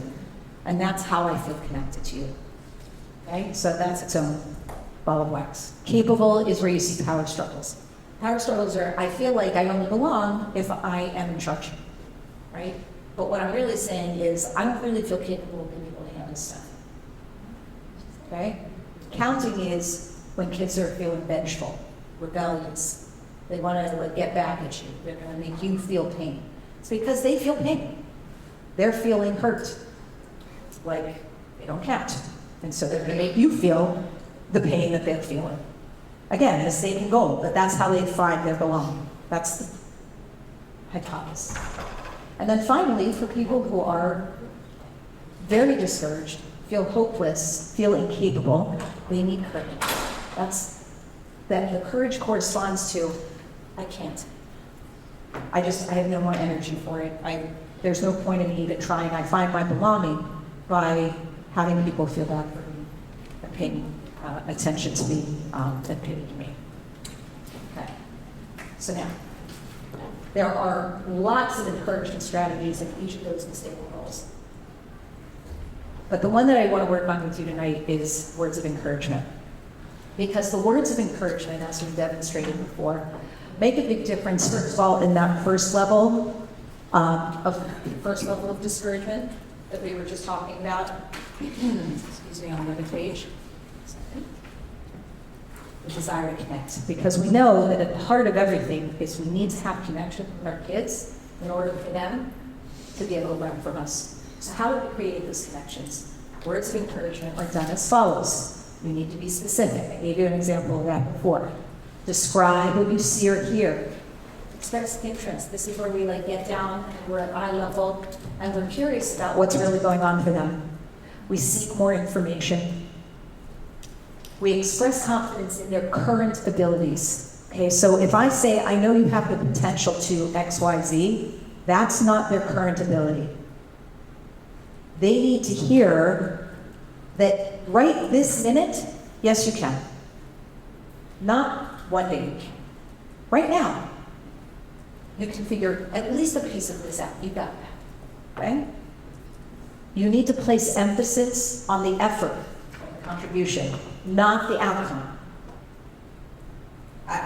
When I learned this, I shifted my entire way of parenting around my kids. Instead of saying, what's going on, why didn't, you know, I didn't really say what's going on, why didn't you bring home an A, then I'd be like, what's happening with some of these grades? Now I just more look at, you're working really hard, right? And you're figuring out how your brain works. And you are learning your own study style. Okay, so you didn't get the olive, you didn't get the A. But look at how hard you're working and look at what you're learning about yourself. Keep it up. This is what this time is for. It's for you to learn about yourself. So I've shifted the entire frame for my child to emphasizing effort. Notice improvement, not success, improvement. Oh, you wanted to wake up at 7 o'clock. You got up at 7:10 this time. That's better than 7:30. Last year you were up at 7:30 every day. And then you were rushing. Now you're better. You're 7:10. You're doing great. You'll get there eventually, right? Pay attention to their feelings. So if a child comes home and walks into school, walks in the house after school and is, you know, has kind of a whatever look on their face, they grab something to eat, they go upstairs, they close the door of their room, and you don't see them. And that's not like them, right? When you go talk to them, pay attention to what you're noticing about what they might be feeling and guess. Don't tell them, but guess what it might be. You seem like you're disappointed, or you seem angry, or you seem sad. And if you get it right, they'll say, yeah, I am. This happened, blah, blah, blah, blah, blah, blah, and then they'll start talking to you potentially. If you get it wrong, they'll be like, I'm not sad, I'm this, right? Or they may just say, no, I'm not sad. Oh, well, it seems like something's up. What's going on for you, right? Like, you open up possibilities of conversation by paying attention and being curious, but not definitive about what they're feeling, and see to open up conversation. Express appreciation. You helped your brother with his homework when he really was having trouble figuring it out. What did everybody want me to say after that? Anybody feel like there was something missing from that? Huh? Thank you. Yeah, thank you. I could have said thank you. Yeah, that would have been fine. But usually it's like you want to say something like, you are such a child. You are the best boy. Yeah. Don't do that. Just notice what they did and say thanks. Or I bet he appreciated that. Okay? I noticed that. Yeah, I appreciated it. He probably appreciated it too. Okay. Point out the usefulness of their ideas. They want to know that they have some significance and that they matter. In the classroom, girls have great ideas. Teens have great ideas for how to problem solve or how to achieve a goal. You just have to tap into it. Most of the time, we think we have to have the answers and we have to tell them what to do. But we really don't. We can collaborate with them. And it's an extremely effective and successful way of not only teaching them how to collaborate, but also for owning their own learning journey or feeling like they have connected with you. Sorry. Go ahead. I don't want to go off topic, but taking these words of encouragement, when I want to encourage, when I want to encourage teachers to go into class on time, to be punctual, and using all these express appreciation and notice improvement, and even writing them. The teachers? Yes. Doesn't say that in your piece. Yeah. I think my kids are very young. Yeah. So you hear it, right? Like you're still educating your educators. I can't encourage them enough. So here's the difference. I guess they feel also that they're getting it, they're all in the classroom, So I'm going to class 5 minutes. Big deal. Right, so they don't understand the disrespect that they're showing their students and themselves when they show up We late. were found in the children's room. I literally want to walk behind the garbage can, like principal shouldn't see me. That's right. And they don't have this show. No, Okay, so this is a challenge because you're still teaching teachers. Well, the big thing was with the parents in her classroom. Yeah. I had her sitting face to face, and I asked her, I noticed that you really have extremely strong opinions and work ethics for your students. Yeah. And I'm wondering how you can actualize this for yourself. Yeah. This is my question. And she looked at me, she was stunned. Yeah. And she told me she was like, put a guard. You know what? Class start. Yeah. Okay, so what are you noticing? What are you noticing about the state of your relationship with these teachers? They still need an education, right? They still think that they don't have a responsibility, even if they have a responsibility.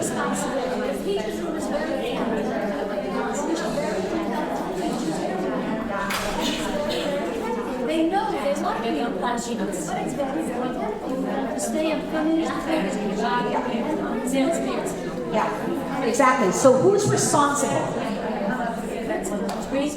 Who should be responsible? They're very nice kids. Every teacher will be nice. Okay, so what principals and teachers do this too, and parents do this too, anybody who's in church does this, is in the effort to get it done, we take responsibility for it because we'll get it done. But what it's inviting you to notice is that there is a training issue that hasn't yet been achieved.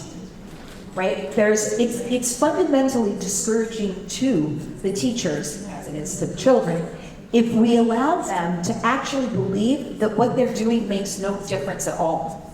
If we allow them to believe that they're coming late to class really makes no difference to the classroom, then we're basically telling them we don't have a vote of confidence in what their ability to teach is. Like, we don't have the confidence that they can actually show up and do their job.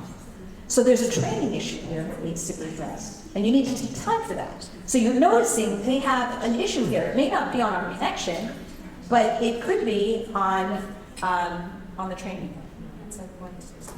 I just wanted to point out something on the English principal, my English principal, all around principal usually comes, and I want to share something that she does, that the girls brought it out to me.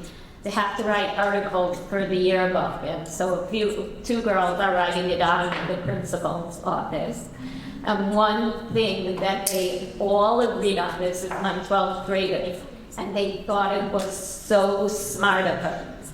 Whenever there's an issue, she doesn't solve it for you. I don't remember what this has to do with anything that we were just talking about, but they all said, she never tells you what to do. She says, come back and tell me what you think. Beautiful. Every single girl. Beautiful. So what she's saying is, yes, you can. Yes, you can. You can do it. She might even be going so far as to suddenly say, and I need you to do it. I count on you to do it. And when you empower your kids like that, that is very encouraging. And they love you for that, because most people are overlooking them and saying, no, you can't. If it weren't for me, you would just be like a wild, entertained, crazy person. Right? Okay. So here's what we're going to do, because this now you don't have to listen to me talk anymore. It's tiring. Okay. So here's how you do word seizure. Okay, I gave you a whole bunch of things, and I'll put it back up on the board, but I want you to understand the difference between praise and encouragement is in the detail and not in the evaluations. Talked about that before. They invite connection, and they invite belonging. So what you're going to do now is you're going to break up into twos. Break up into twos. And we're going to do that. We're going to practice. Okay, everybody's going to break break up into twos for this one, and then for the next one, let's swap. Twos on, okay? So in this scenario, you have a teacher who's regularly having difficulty managing her workload, and you're going to have a conversation with her. So you're going to use words of encouragement to check in with her. Has she asked you about it, complained about it, or you're No, you notice it. You're noticing it. You have a teacher, she's regularly having difficulty managing her workload. She hasn't said a word to you yet. But you want to open a door to her. Okay? So, what's your objective? Are you trying to problem solve with her, or are you just trying to encourage her? You need clarity before you walk in. We're at the encouragement stage. Check in. Are you going to tell her that she has a problem to fix? Are you going to tell her how to fix it? That's not encouraging.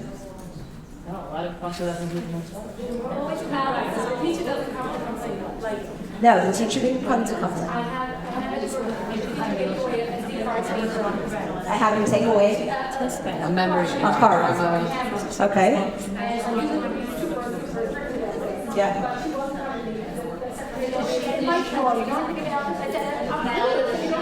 Okay. Yes.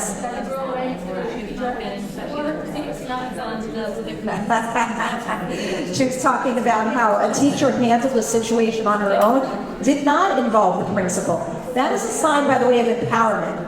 You want your teachers to be able to handle things without you. Otherwise, all you're doing is putting out fires. Okay.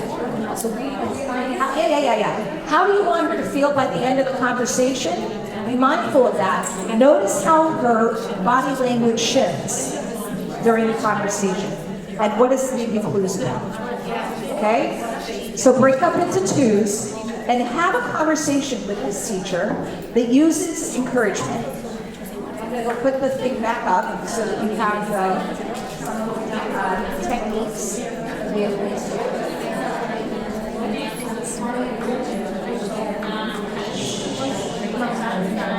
Yep.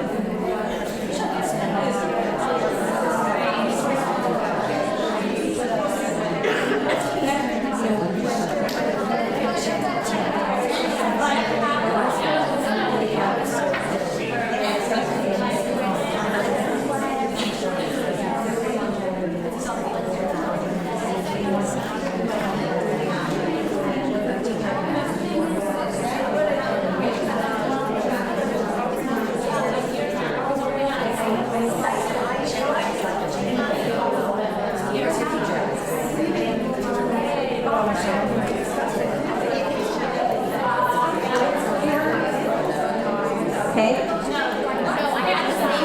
All right, everybody break up into twos and have that conversation.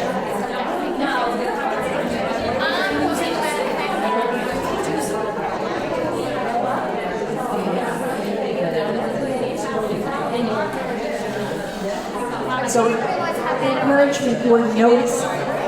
You're noticing. You're not criticizing. You're just noticing a fact. Said that you notice that she's coming late to class all the time. Maybe that would have been a better example.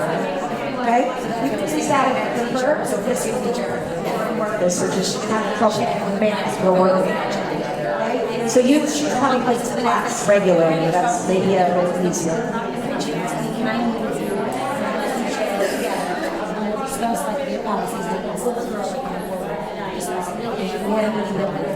And we didn't get that. I was on the other time.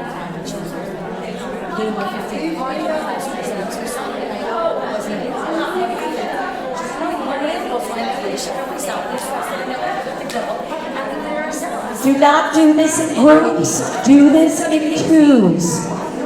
You're going to see how hard it is to use language of encouragement. Don't let one person do it with 5 people. Each one should have a part. It will make a difference. You can move to another part if you don't want to sit at the table and go somewhere in the corner. It's fine too. Twos.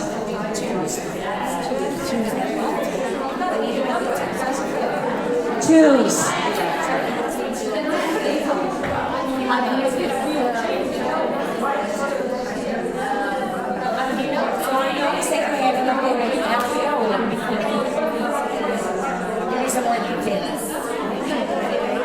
Three, 4, 5, 6.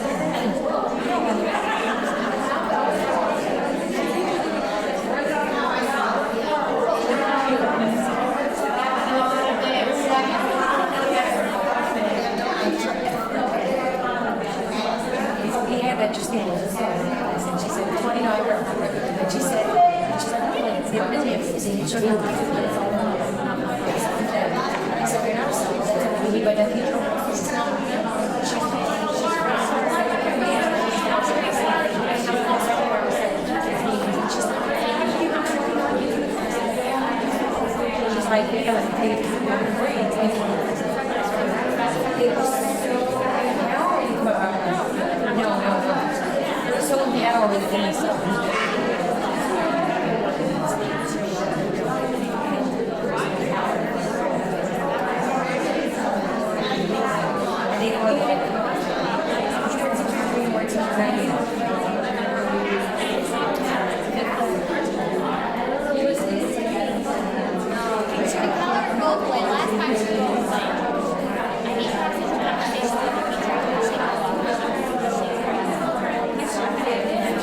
like,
Okay, 30 more seconds.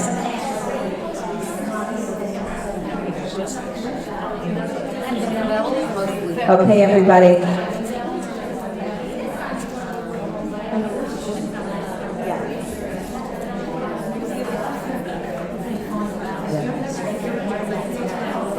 Okay, sure. Okay, yeah, okay. So the reason I did role play first this time is because I felt like everybody needed to move. Get their brains on again. So I winged it and I just thought, let's see what happens. So let's process out this for a minute and then I can also do one as a demo now that we have done it by ourselves once. Okay, who wants to reflect on what it was like for them if you were giving encouragement? Who was giving encouragement? Raise your hand. Who were the givers? Giver. Nobody over here gave encouragement? Ladies in the corner, nobody gave encouragement over here? Who are the givers? Yeah, that's nothing silent. Okay, who's the giver? Because I want feedback. Who was the giver of encouragement? Huh? You all gave encouragement? I would think so. Okay. All right. I want to go to somebody. Rachel. She was fabulous. Okay. We're going to process here a little bit. Rachel, how did it feel to give encouragement? So it was hard to get started. Could you come up front so I can hear? Or at least stand up. How's that?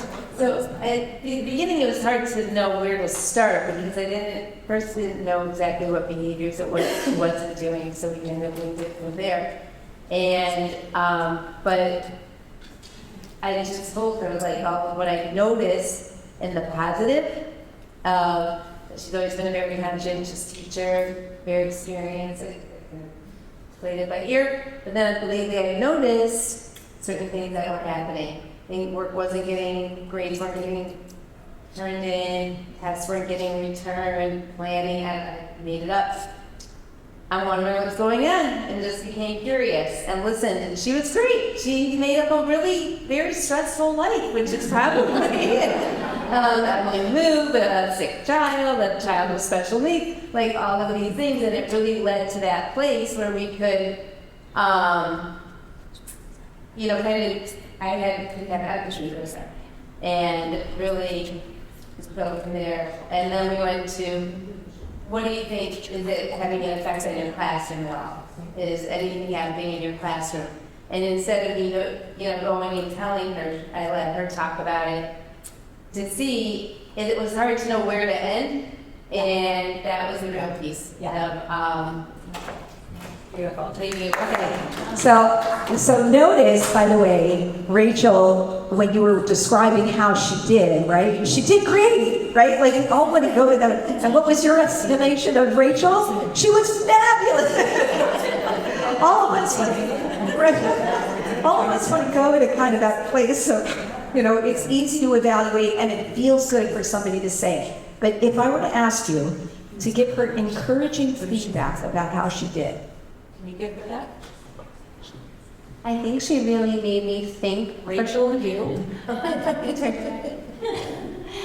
Rachel, thank you for pointing it out in a way that was not judgmental and starting with the positive, which made me much more receptive and reminded me of how it was, and we all want to be that way. So it really just pushed me and motivated me to want to get back to that place where I was. And also realizing the far-reaching impact on my students. So thank you. All right. Thank you. Okay, that was great. That was great, right? Because it was very specific. It was encouraging because it was very specific. Each one of you were able to get that feedback. Who else wants to do that? I'm sorry. I'm just tripping over there. Just part of my conversation was about difficulty with the secretaries. Yes. And Difficulty with secretaries. So I feel like I had that type of conversation, but I didn't get that type of, it was sort of like, Appreciation. Yeah. She was sort of like, I said her a whole. I feel like last year, really had some CD, and this year I gave the same thing, and what was the difference here? She's like, I don't really know. Okay, so you you opened up a conversation with her by comparing last year to this year. No, first of all, there's a lot of. Right, you gave her the encouragement and positive feedback about what's working. Right, and she actually, in your case, it sounds like she disagreed on the facts, right? She just sort of, yeah. She's like, I don't see that. I don't know what you're talking about. Okay, so. Which I find that a lot with the young girls, like, Yes. We talked about the generation. something that they don't really know why you think it. Right, exactly. I'm sorry, you don't appreciate me. Right, well, you don't appreciate me as I'm feeling discouraged, right? So, so in your case, I want to say just something about accountability, because each one of you guys, I gave a scenario of accountability, right? And I said, don't problem solve it, because that's not your goal. You're not telling them what to do. What you're trying to do is get them to see more clearly, right? You're trying to get them to feel like you get them, and get them to feel like they've been heard, that they've been seen, that you understand them, and that they then become more motivated by that connection to you to be able to do something about their situation, which you're bringing to their attention. That is respectful, by the way. Giving a lot of time that we have conversations that are difficult conversations. We walk into them and we think to ourselves, well, this isn't going to go well. I'm really not wanting this conversation. And the reason we do that is because we think it's always going to have negative consequence. They're going to be defensive. And the reason that people are defensive is that the way people become defensive when your judgmentalism is what's leading the charge.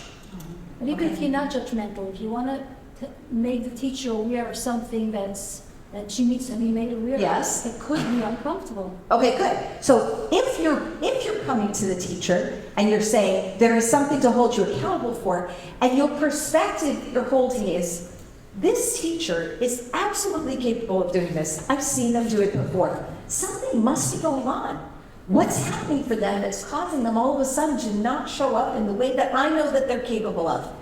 If that's the hat you're wearing, or the perspective, the lenses that you have on when you walk into the room, you're going to get a very different kind of response. At first, they may be a little suspicious of you, depending on what your past relationship is like. But they're going to respond more positively to the fact that you're getting that. And you're like, it's not that you think there is a character flaw with them. You're noticing a behavior. And there's a difference between a behavior and holding someone accountable to a behavior, which is respectful, because it says to them, you can do it. I've seen you do it. I want to help you do it. What's going on?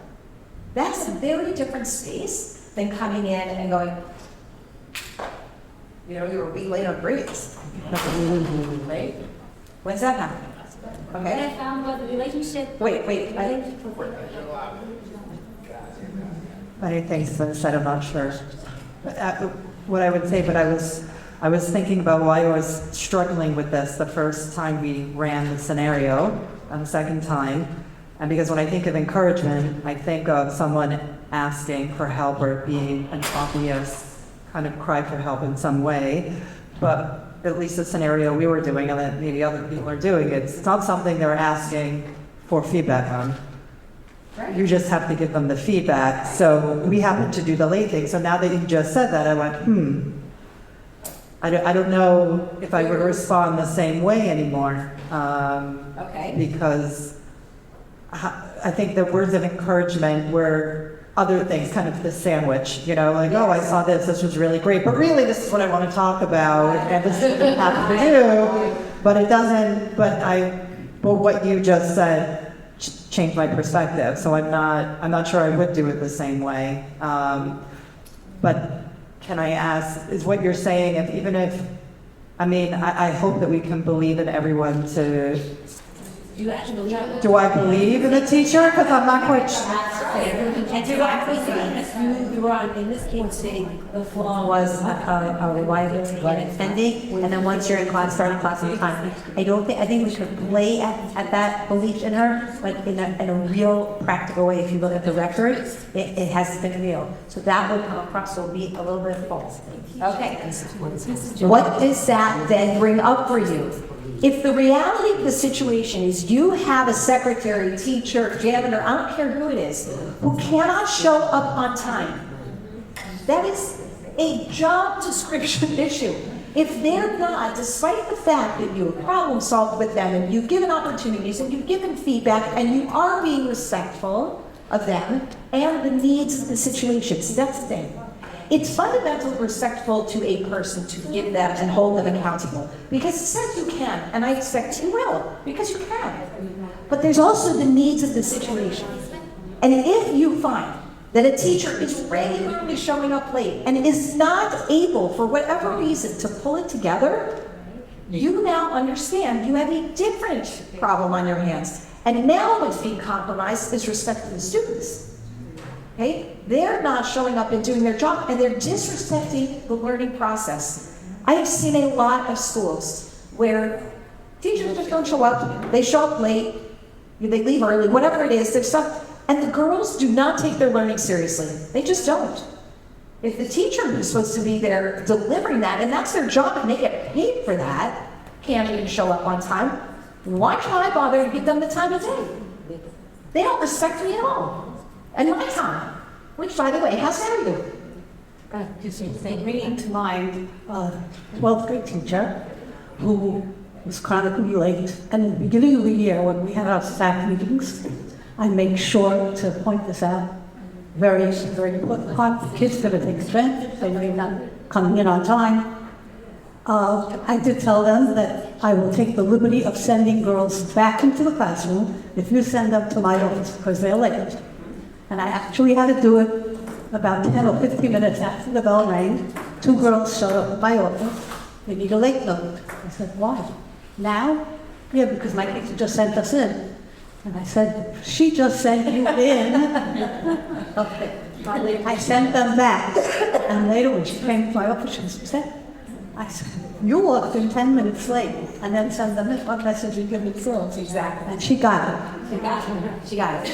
Okay, great. So we were going through, after we did this one, we were talking about that whole situation and how that conversation would go with this. But I'm hearing from you, but it probably sounds different. So you can see that.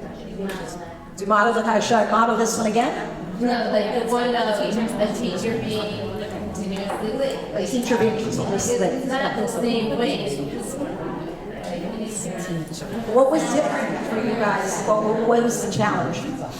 It's like here when we were just saying you're not getting your percentage, it's like it was starting with more where it ended was she was recognizing why it was doing and what she was going to try to put in real, you know, saying I don't have the answer how to do it, but you can, you know, I sure. Yeah, Absolutely. but if it was about like.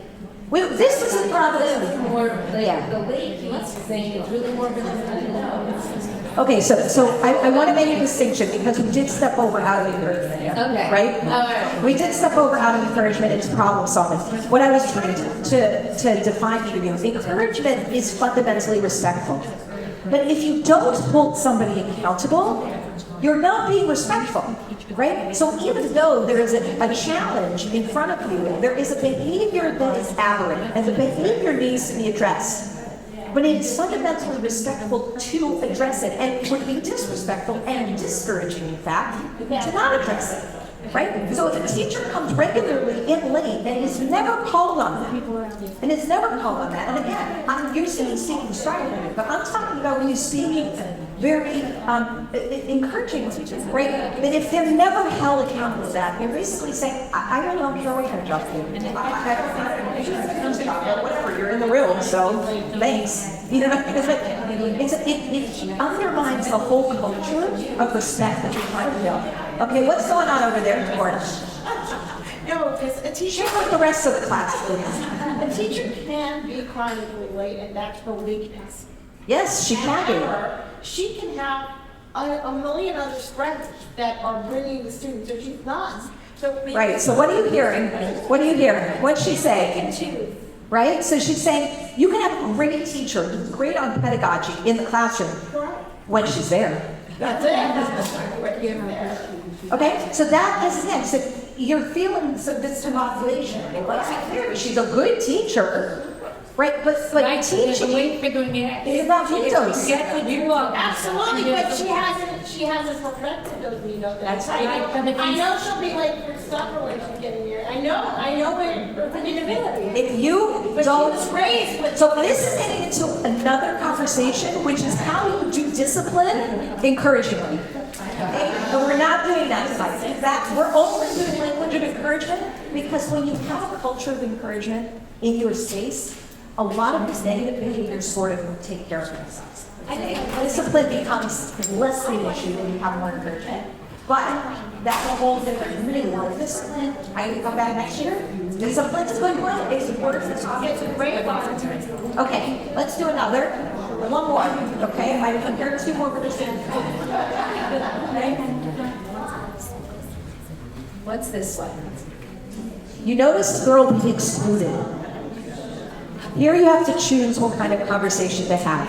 Okay, whoever was giving encouragement last time is going to be the one receiving the encouragement this time. Can I do this? You want me to do this one? Okay, sure. In this, let's see what the whole one was. Oh, okay. The other one is the only reason why I'm like, I don't want to do this one is because I need to do bifurcation. I was like, you could do this, and you could talk to the girls, you could talk to the group, you know what I mean? Like, I'm not going to do it. I'm going to do this one because it's one-on-one, and it's clear. You return an exam to a capable girl who didn't do well. Have a private conversation. Okay? I'm sure you've each dealt with this before. So you also want to check in with yourself. Are you feeling capable of having that conversation? Are you self-regulated enough? Are you feeling defensive? You know, how many times my kids, like I hear the girls in the community and they say, like, everybody failed that test. He's a terrible teacher. She's a terrible teacher. Everyone failed that test, right? And the teacher then starts to feel defensive because everybody's on the attack. That test was fair, it was fine, it was, I didn't do anything wrong, right? Okay. So, are you feeling self-regulated or are you feeling defensive? What perspective are you holding about the girl herself? Not how she did on the test, about her. What if you're not sure? About what?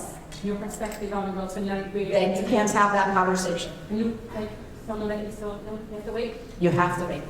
If you aren't self-regulated and have clarity about not only what your goal is in the conversation, but also about how are you approaching this conversation? Are you ready for that? Are you ready for her to come in tears? Are you ready for her to blame you? Are you ready? Because those things could happen. Could. What's your, just nice to clarify. I'm sorry? How do you feel about the test? How do you feel about it? Hold on, I'm going to model it. So, Right, so when somebody, I think, not really sure what the reason is. who's going to be my challenge? I need somebody to volunteer and like give me her touch of that. She's not saying it again, she says you have to be ready for this.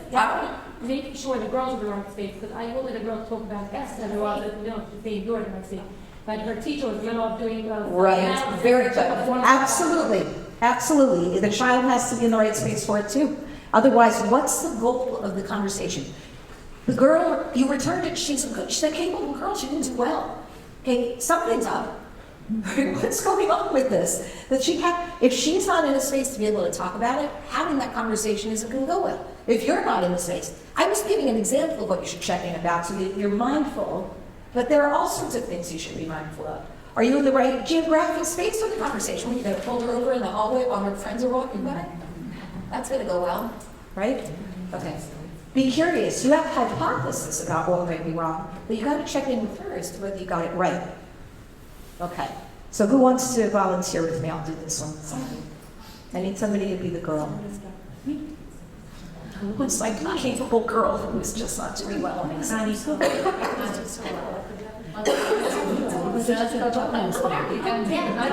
leave up. Last year was last year was short. Oh, last year was I didn't want to sing for short. That's what it reminded me about Lisa. Do you remember that?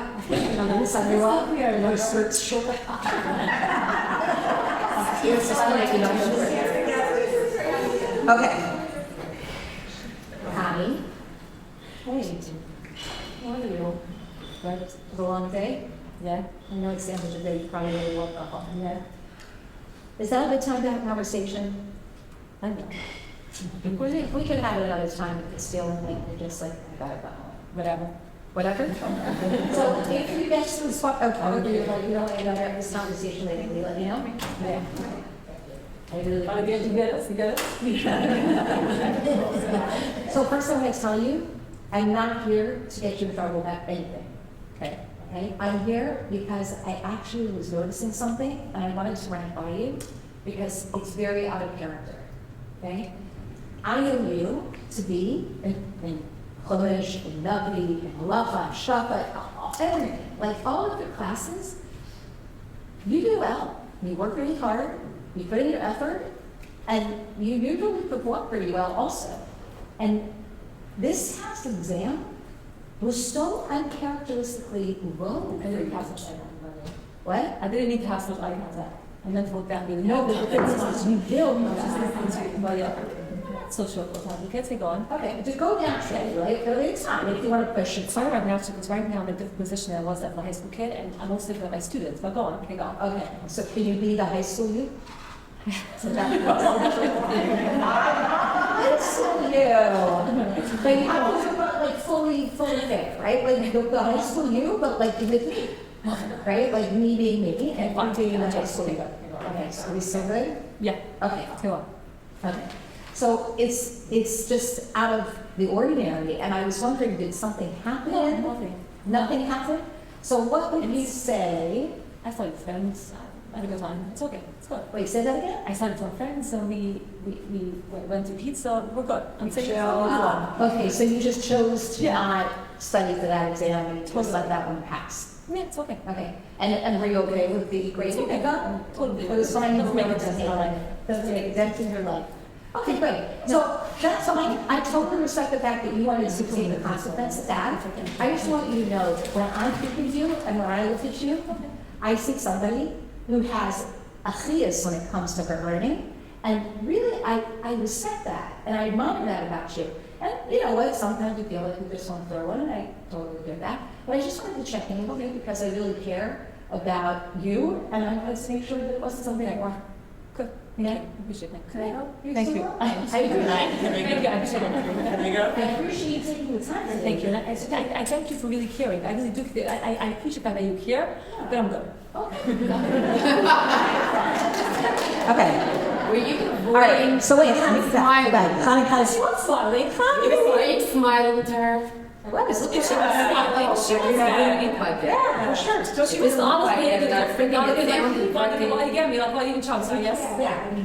So, okay, so yeah, because here, I want to hear the feedback of what worked and what didn't work. Okay. I really do think what you did would probably work with most girls today. We grew up in a different world. We were not judged by our grade as much as we judge students say, and especially Shidduchim, people do. I watch what judge in our days. In our days, if you had fun in high school, that's what started. I was in Home of the Boga. Let's go. No, our fun in high school, it started and ended with fun, and we were out to have fun.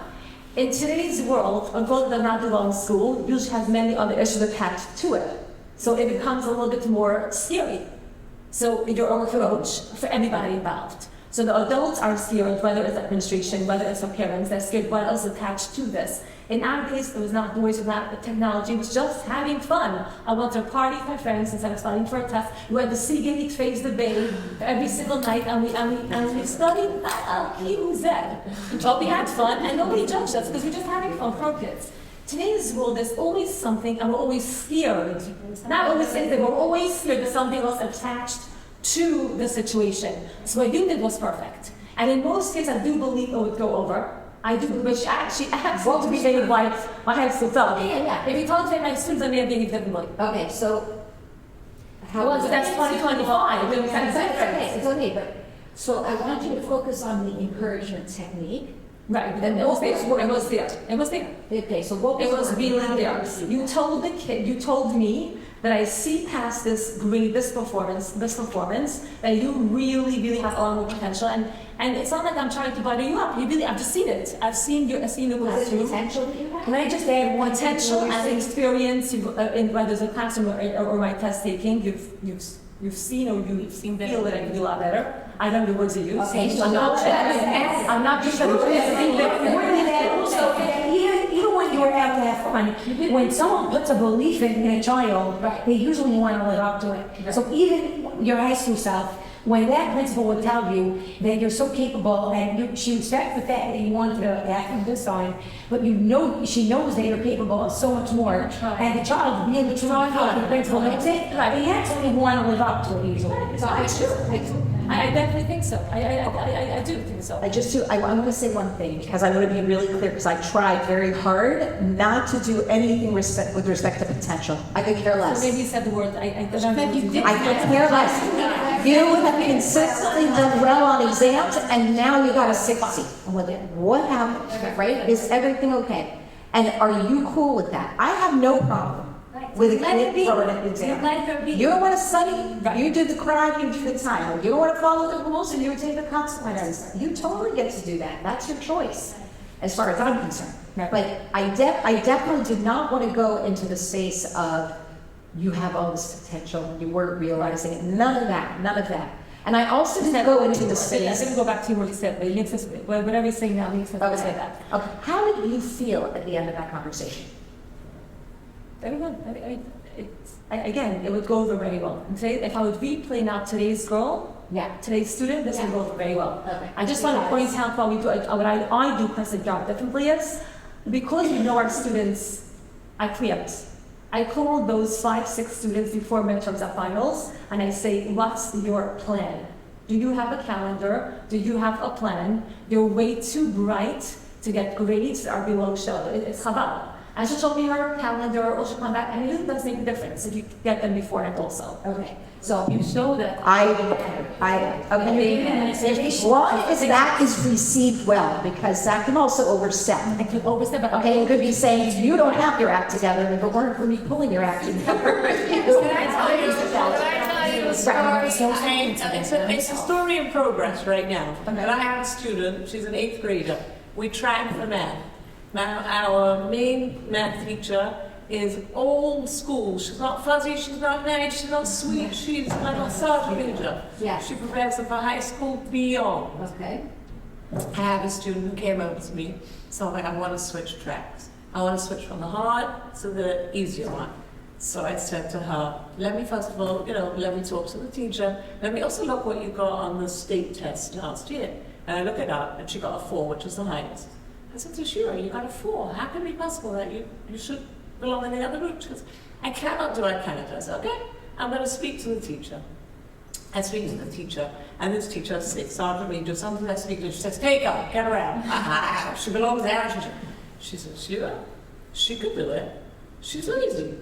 Now, I have spoken to the mother also, so I call the mother back, and I say, listen, this teacher doesn't just say it, but she's telling me she's lazy. So I really feel that if we could push her, we should push her, because she's going to benefit. She said, thank you, I so appreciate you telling me. I'm going to talk to her. Comes the kid back a few days later. She says to me, I know you spoke to my mother, and I know she told me that the teacher that I'm telling you, I really work hard, and I really try, and I can't do it. So I said, that's what she did. I don't know what to tell you, I'm not in the classroom. I haven't seen, but you know this teacher. She doesn't say it about everyone. So she's saying about you, she really believes that you can. So I'm not exactly sure how we should play this.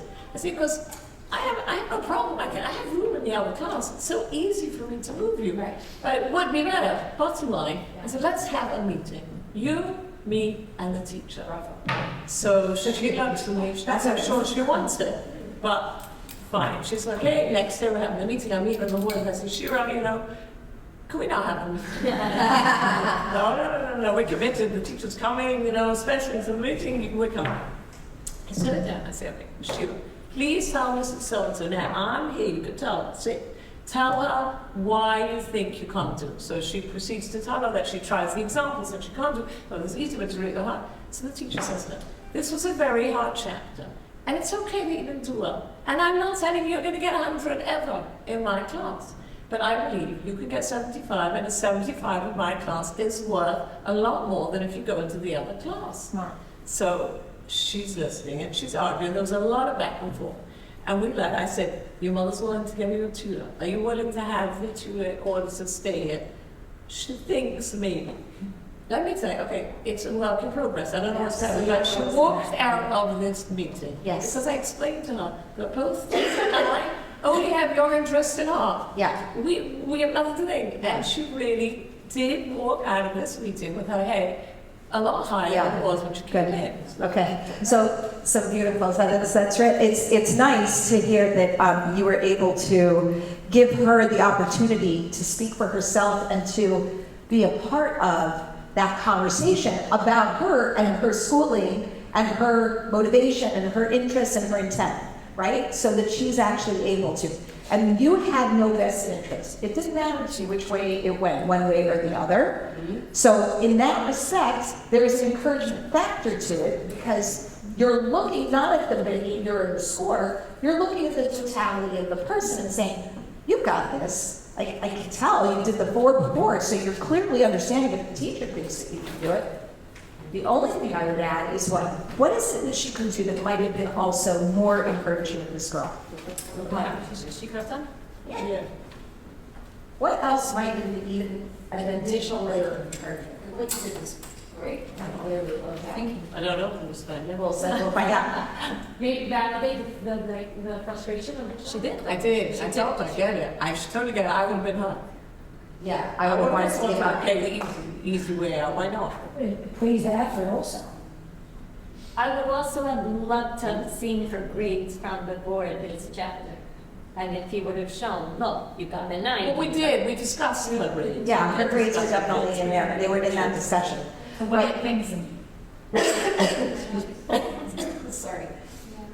No, what you did was very encouraging of her. I would have said, perhaps, from the get-go, before you called her mother, that you would have talked to her. Oh, I had to. You have. She was first. I didn't hear that part. I missed that. I missed that. Okay, so my apologies. Okay, so if she's the one, she's first the one who's had this conversation and she knows that this is on the table for her and she's got a real possibility, were you able to ascertain from her what was so difficult about it? Yes, it was that she's putting in a lot of work and she's to be able to feel like she's able to do it. Okay, so then you're asking her, she's involved, she's part of the conversation. So there couldn't be more respectful ways that they need to when it's about the child and you are bringing them along and saying, it's your journey, and here we are, we don't care about the outcome in terms of like how it plays out, but we do care about you. And so are you sure that this is something you really want to do? Very encouraging. Yeah. I think that's a beautiful example, right? Okay, did anybody have any kind of feeling of, and then we're going to finish with this, did anybody feel any awkwardness when they were trying to encourage you? When you did that, those two, I felt it was too long. I felt like the girl would get a little cringy. Like, I know, I'm great. Just, okay, I made a mistake, let's just. I think it does need to be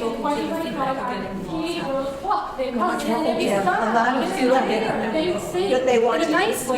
So that's by the way another case where you gotta read your camera code, right? Yeah. Like you gotta have an awareness and you want to know this and observe.